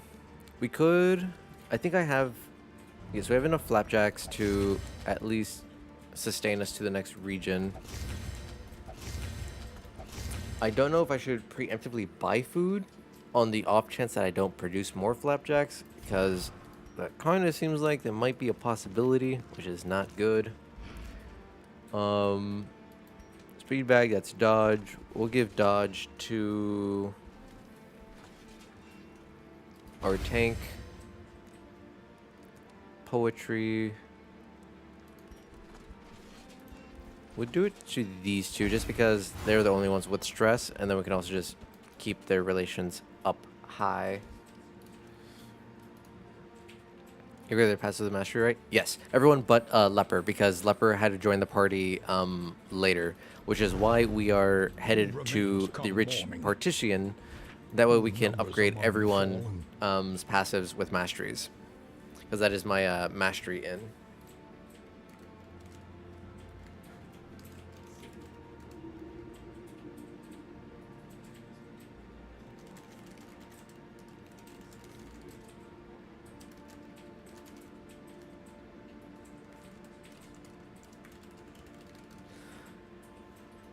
is just gambling. I mean, what's wrong with that? Of all things, I also, so yeah, it's like less fatigue, max health, less fatigue, max health, crit when I'm blind. So like the last one, sure, the capstone kind of bleh, but I'd take the max health. 8 extra HP is pretty big. A little bit of extra death door resist, pretty nice. Movement resist, pretty good. Fatigue limit. Oh, I meant that one. Yeah.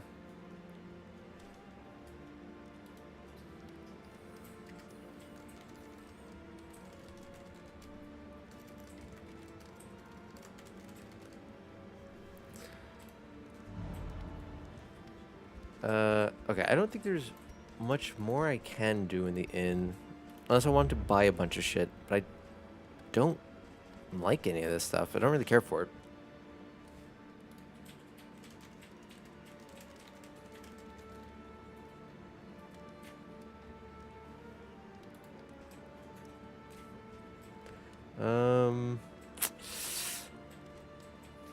Yeah, I don't really have a lot to like spend resources on.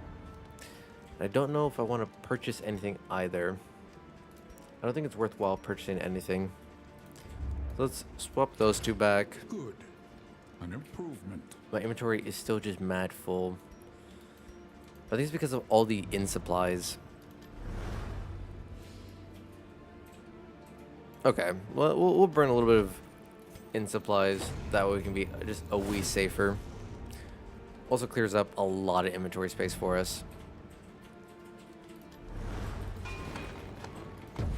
Our great cities burn. All that beauty and knowledge. Ash on the wind. My back. So yes, now, essentially, these entire diagonal regions are very safe for me. It's just whenever I get to the other corners is when things get a little bit sketchy. I think they said that the Third Kingdom campaign will be like in August. Ooh. I am looking forward to see what they do with Crimson Court, because I did enjoy Crimson Court a lot in DD1. They also said fuck Leopard, fuck Hellion. That's unfortunate. I don't like Hellion as much in Darkest 2 as I did in Darkest 1.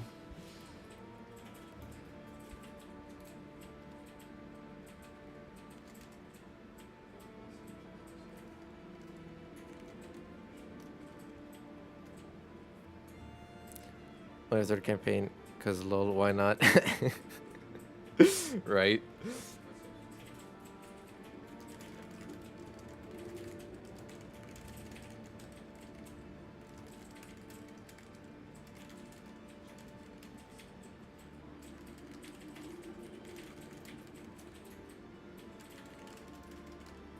There's like new changes to. I was looking at the patch notes a little bit earlier. What was I saying? I was looking at the patch notes earlier, and I saw that it was literally a wall of text, and I'm like, I'm not reading that right now. But I saw that they absolutely essentially like redid everything on Occultist for every single spell, every single spec, and the same thing for Plague Doctor. So I'm curious to see what they changed, but I mean, I'll find out later. It's just a little too much for me to try to read on stream because I'm a slow as reader. So I think we can potentially get to Rich Partition today before I want to call it.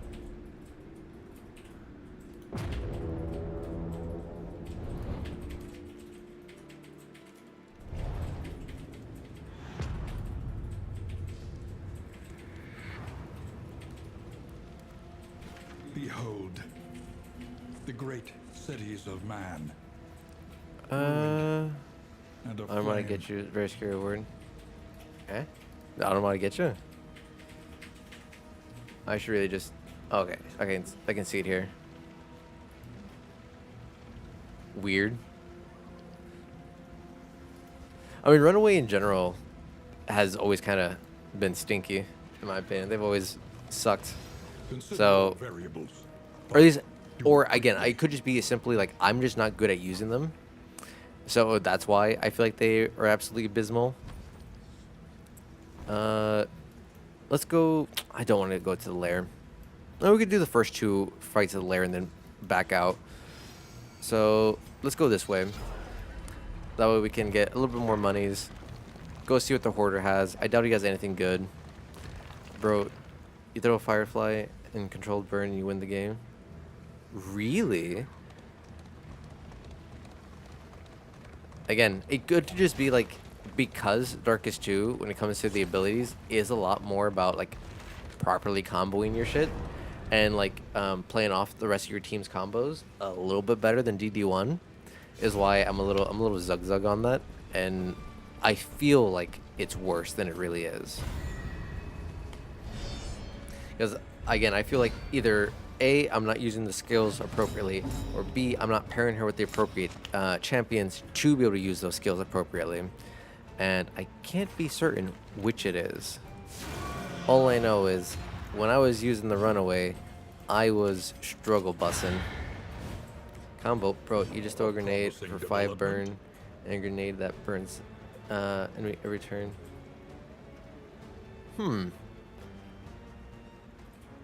Alright, next time, once we get to the camp, I'll relook at runaway skills so I can see what you're talking about. Because that does sound good. And it's like, why am I bad with her then?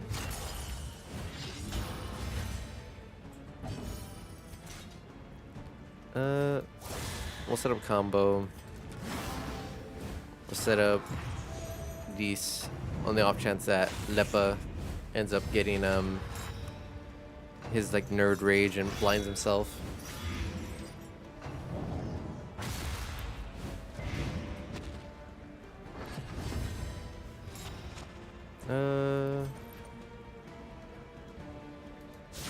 Yeah.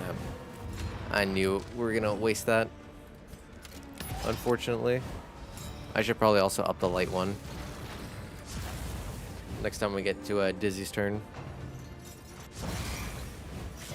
A slow dissection. An unavoidable end. Boom. Keep blighting yourself.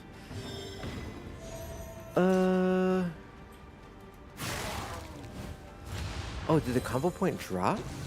Or how did it get consumed? Oh, it's because he gets like 8 billion turns. That's why. So why is the combo point gone? Jesus, 26 damage. Yeah, might as well start working on the whipper.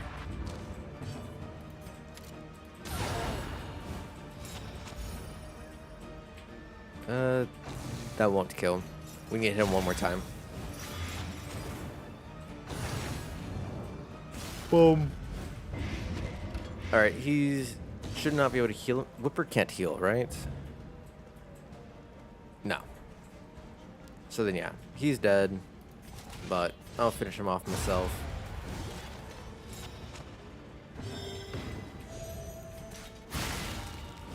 Not much we can do, so I guess do that.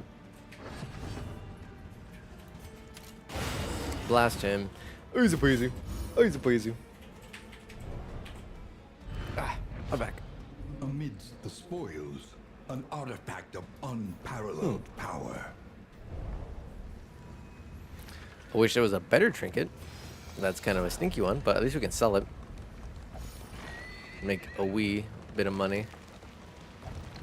Let us hope the madman's scrounging has borne fruit. Slime mold. Get the hell out of my inventory. I do not tolerate that dog shit anymore. We can make flapjacks, even though we haven't made any in a hot second.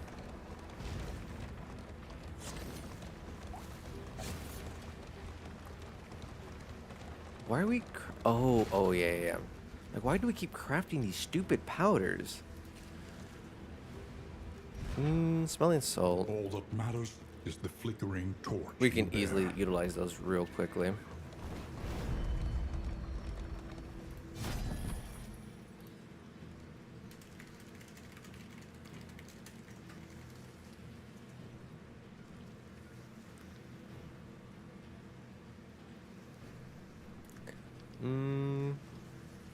Ooh, okay. So we have the handle. Now we buy this because we need that. Damn, I don't know. Blood sells that. Right? Neither did I. It's convenient because it means I should be able to progress the quest that much faster.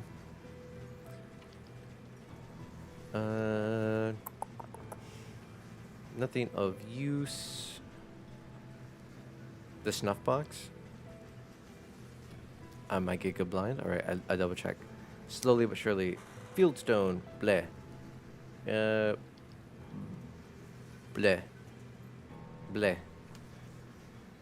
Tinderbox? Is that what you meant? The Drinking 465 that gives crit.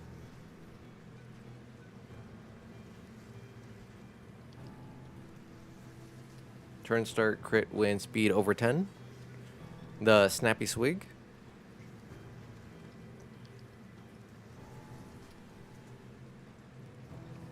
Yeah. Do I even have anyone that has 10 speed? No, I don't even have anyone that has the speed necessary for that.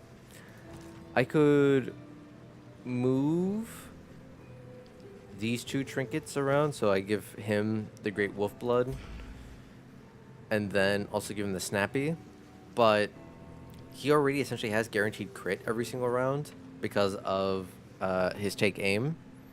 So it would be for one of the side heroes that we have on the roster that we just aren't utilizing.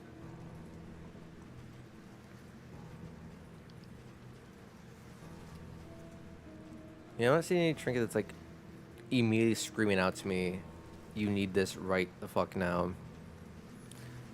So I think we just ignore the rest.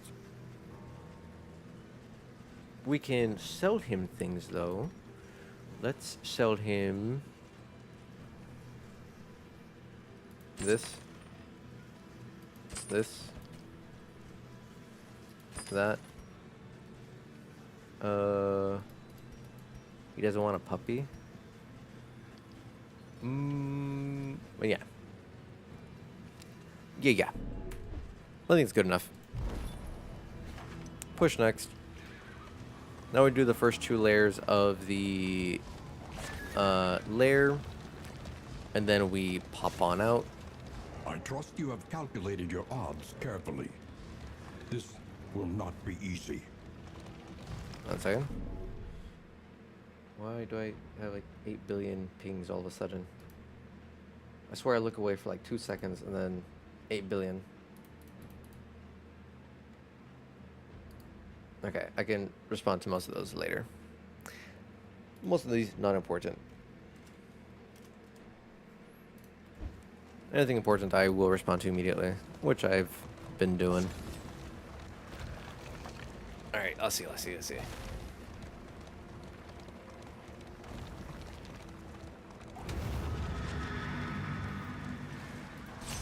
The Great Library. The library burns. We could And potentially... with it, Nah, the remains of philosophy, I have enough coins reason, to do the and quest, insight. so I don't feel like risking it on a lair boss that I don't feel 10,000% confident that I can handle.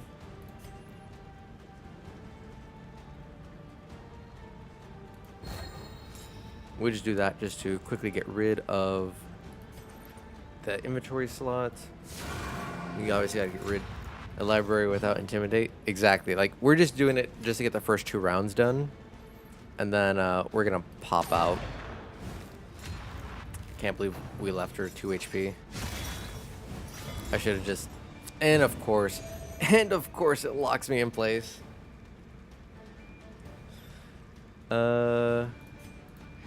Yeah, we eat up that dodge token. Didn't you say you don't have anything to spend money on?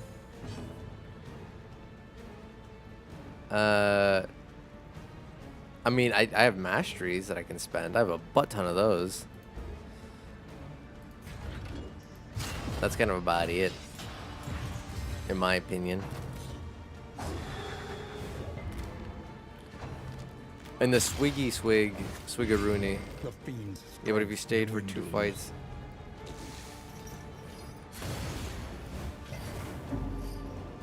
You know, I'm greedy, okay? Let me just enjoy taking fights just because I like taking fights.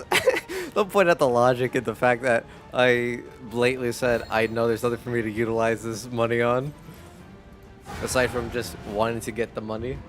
Early results are encouraging.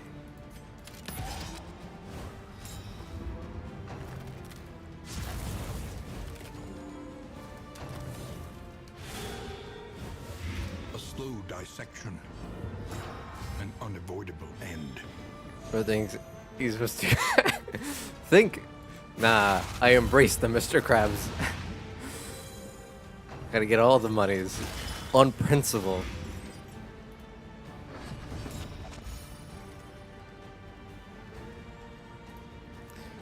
It's the principle that matter. I want it because I need it. Are you feeling it now, Mr. Krabs? Exactly. I'm feeling something. I think this is the more annoying one. Let's get rid of him. One less obstacle in our path. Alright, cool. We just one-tap everyone at the end. Advance.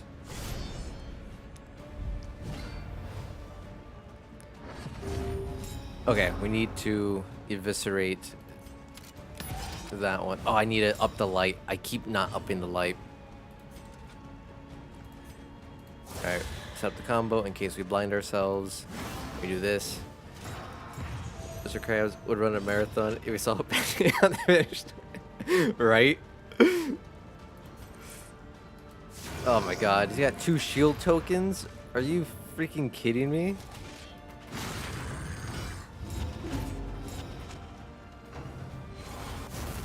Eyes closed, whatever. Move forwards. I'm trying to think. We should be good. Yeah, okay, perfect. Vesto went first. Now we double tap eviscerate.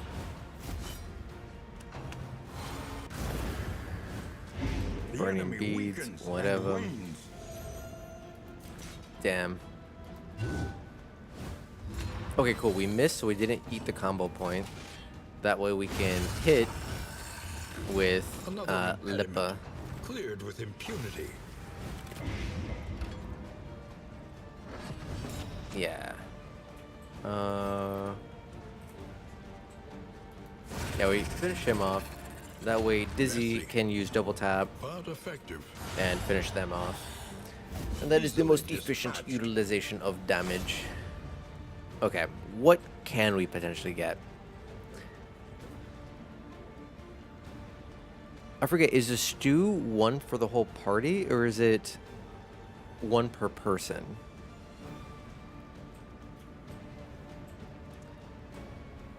For the party. Okay, so this is essentially like flapjacks, but better. Better flapjacks. Turn start, win first in turn order, gain on killing blow, extra turn. Smoldering Himmel. Now that's tempting. Oh, look, and a snappy swig.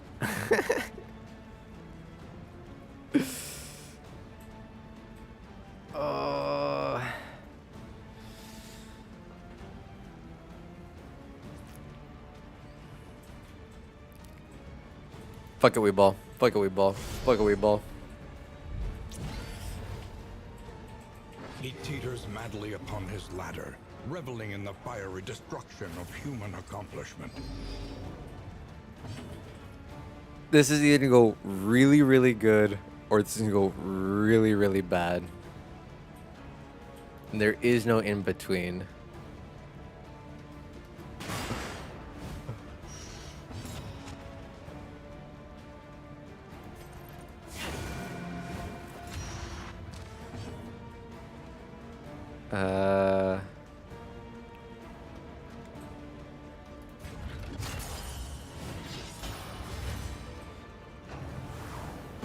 Smokestack, dodge, loser.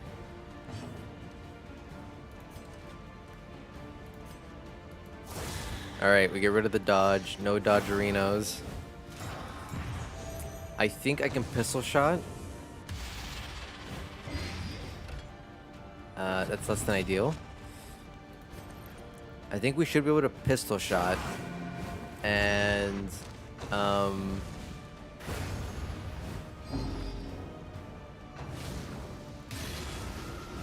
you let me go? So I can beat... Oh my god. And of course now he has a dodge token.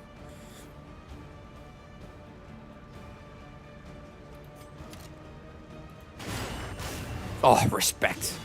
And we stun him. And he's locked in place because of Leper. But now Leper's also locked in place.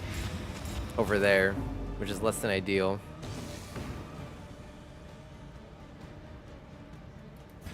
Okay, I guess we just do withstand. That's all we can do.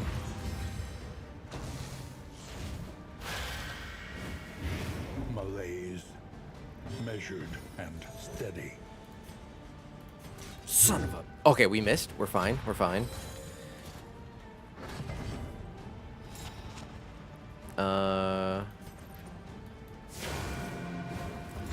Ooh, we could illuminations. We could have illuminations. I keep forgetting to do this. Okay. Okay. Ah, this is risky. This is risky. This is risky. I literally... Okay, perfect. Mandatory reading. That's fine. Strength dwindles. We still can't hit, so I'm glad we have just enough stress that we can do this. Mandatory reading. Keep blighting yourself, dumbass. Double tap for 22. A master stroke. Right? It's... We dazed them? Oh, yes. Somehow. Some way.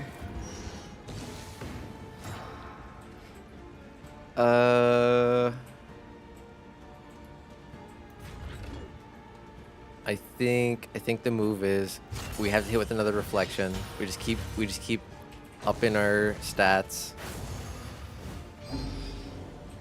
That's fine.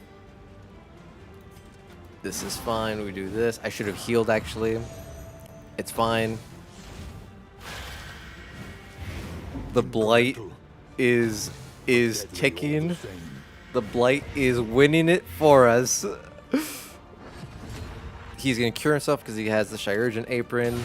Boom. Bada bing. Bork is 10x any healing. Oh, I see.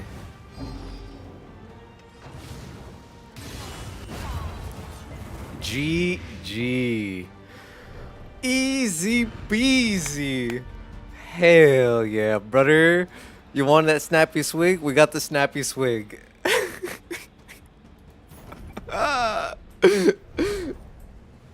Hell yeah, brother. I don't need none of that dumb shit. I don't need to spend any money for it.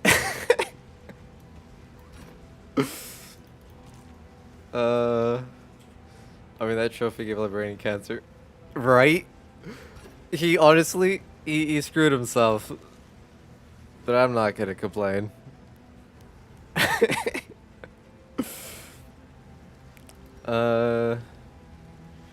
Okay, so we need to move things around real quick. We'll just move that there for now. We're gonna put speed in this. That way we can potentially get the strong start every single time and get extra actions on killing blow. Yeah. We already have crit. Apply on crit, blah. Everyone else is slow as hell. There's no way I can utilize any of these other things for anyone else. Is this considered range? That's range. Oh, that is range. So we can add 20% damage on that.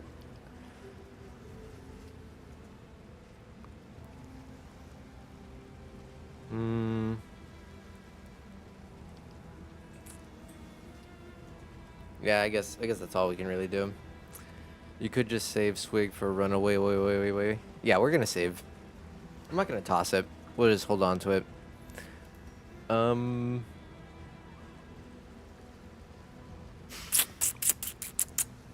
we toss puppy. It hurts me to do so, but we toss puppy. We will toss one blood. Yeah, no, we're gonna be swapping our trophy. Don't you worry. I need more things to get rid of. Book, spoons, other shit. It's worse, but it's a meme and a funny meme. Oh, the decimal? Isn't 5% decent though? Quite a lot of stress, but Lepa can deal with it. Turn start. Oh, I see. I see where the predicament is. I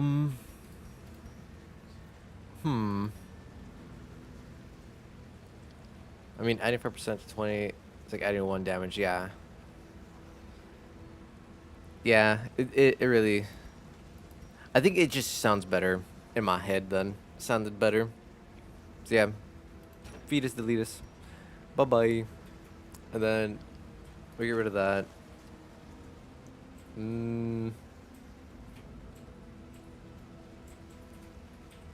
Let's go in the boss fights. I guess, yeah, because it's a constant stacking 5%. Well, I already deleted it. What's done is done. What's dead may never die.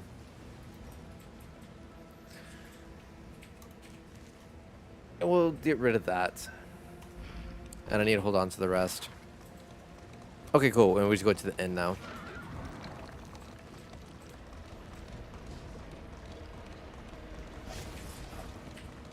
I use the decimal core technology to cheese Act 3 and 4.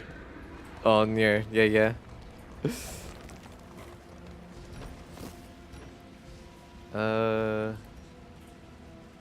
Toss this. Get rid of that. You know how the cheese works? I assume, if I remember correctly, Act 3 is the eyeballs one. So you're just probably stalling for a long ass time with the original eye stocks. That way you can just keep building up to 5% over and over and over and over and over. As for Act 4, I don't know how you would do it on that one now.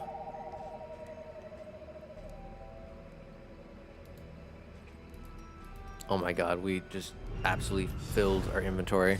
A new dawn. A new disaster. Peasant militia gain.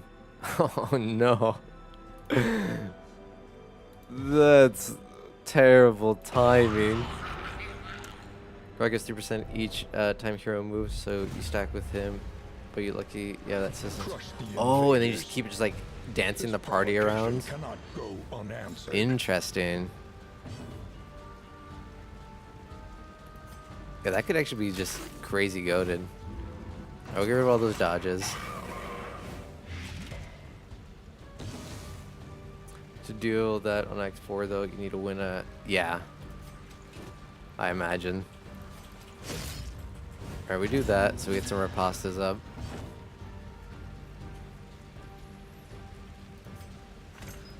Might as well.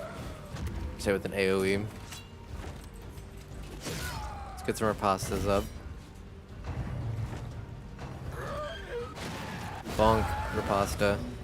God damn, we do like no damage. At least that does decent. You need Man-at-Arms guarding on target on Act 4, second phase. It can only attack a mark, and if Man-at-Arms don't have mark and guarding, it will focus. Ah. Interesting.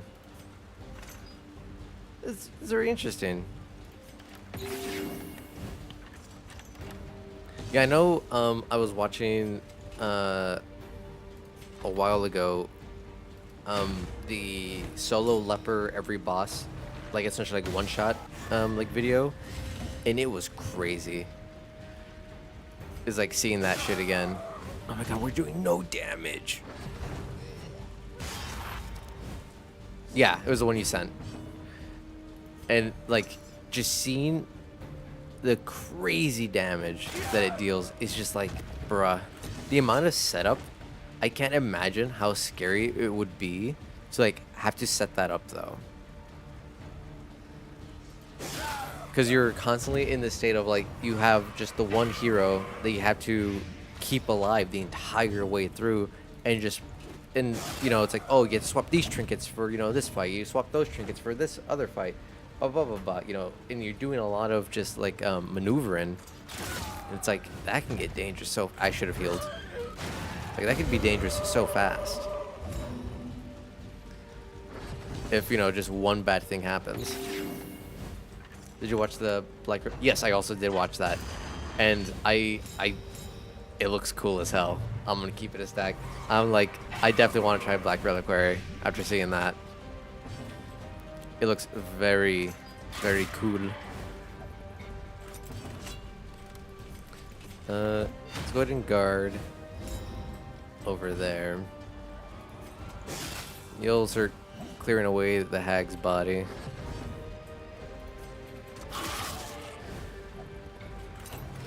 Do a little bit of AoE and ouch. Guard.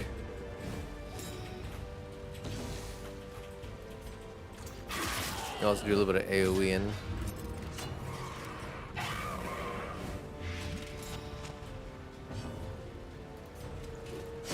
Get some more pastas.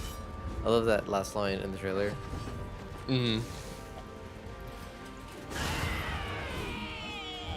Yeah, it's, again, you can tell when people like genuinely love something and they like put in all that effort.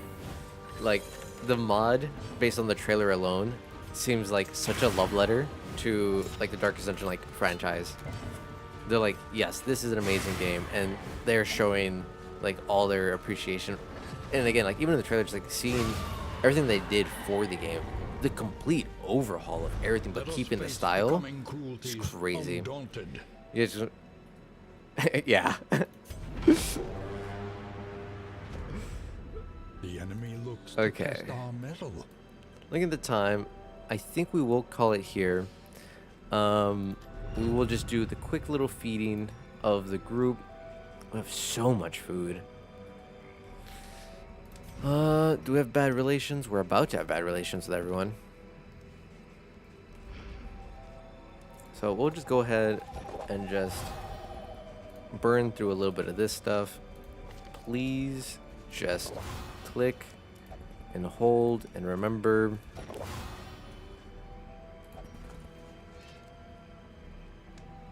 I need the inventory space. Alright, feed all of them that.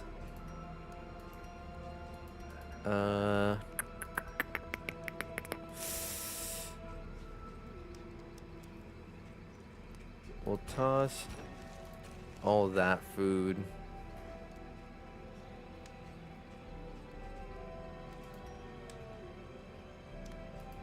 The rough part is going through one more region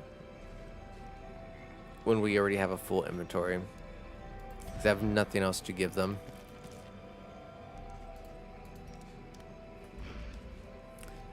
But yeah, I think that's where we'll call it. We'll head to this inn next. We'll end up burning through a lot of mastery points. I should be able to buy the last dagger piece or whatever quest piece here. Or if I'm lucky, we'll run into another hoarder in the Tangled over here, and then we can buy it in there. That way we are fully done by the time we get to the next inn. That should give us the last part of the quest. We will be in Escalation 3, at which point we just kind of beeline it for the final boss. Hopefully. But thank you all for joining me. It's been an absolute...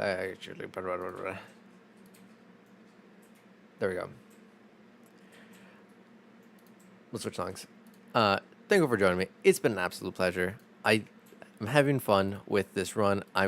It does feel like I might be on the last or the quest right before the ends for Darkest Dungeon, the Coven, which means once we are finished with DD2 Coven, we will be going to Hades 2, which I'm super excited about, unbelievably excited about, just because of how much I loved playing Hades 1.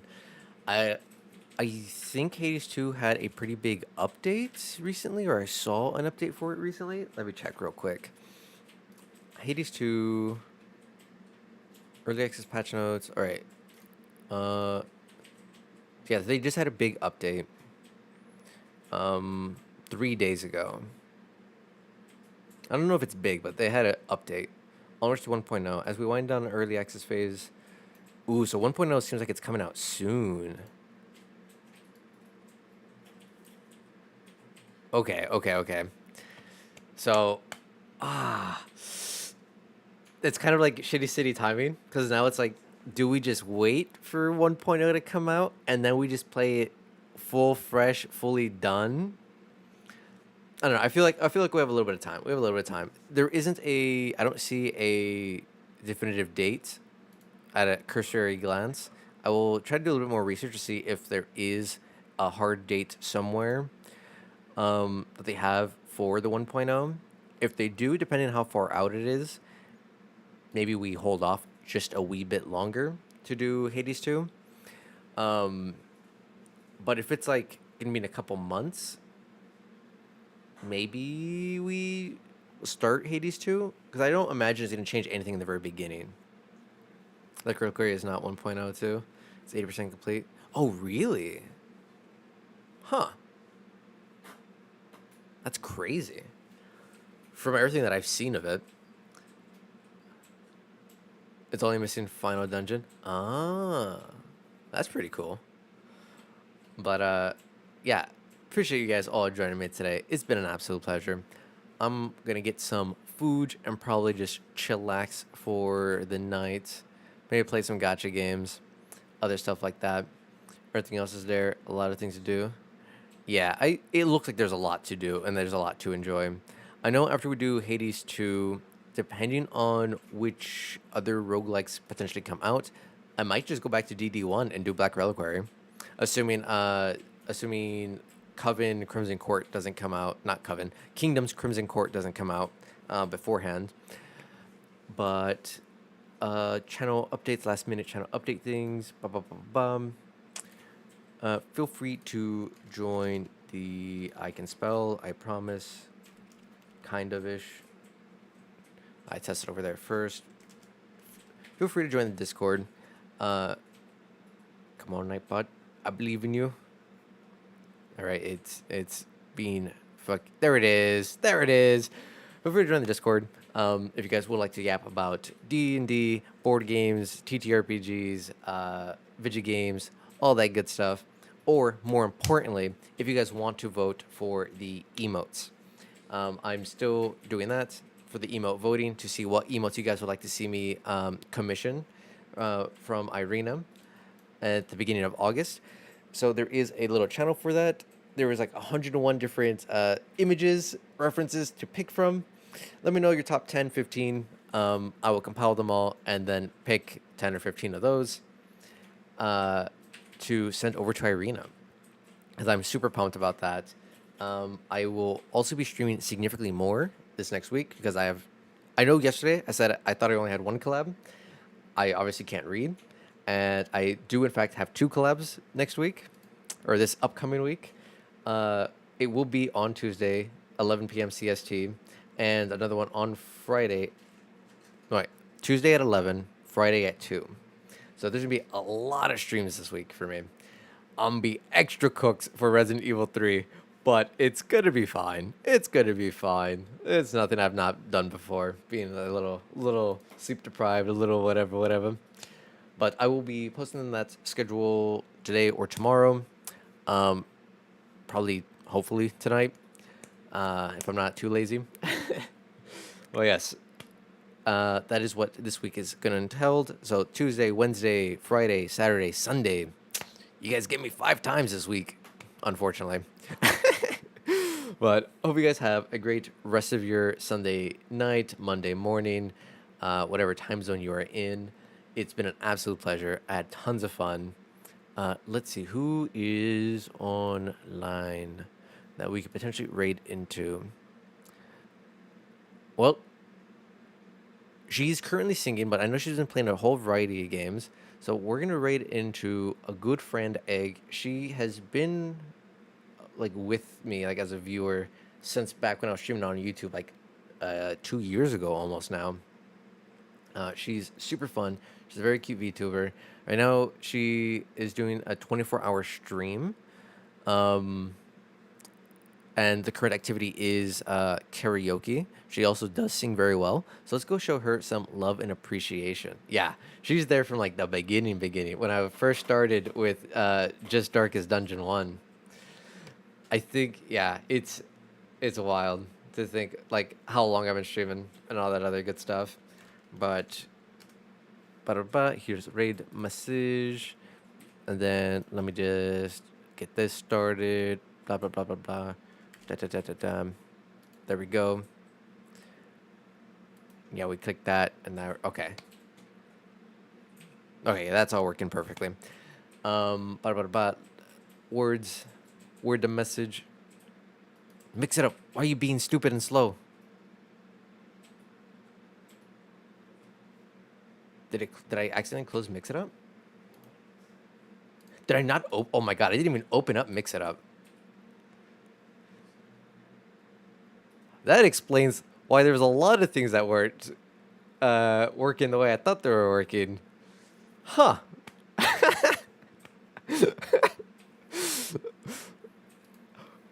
I'm normally pretty good at making sure I open that up too.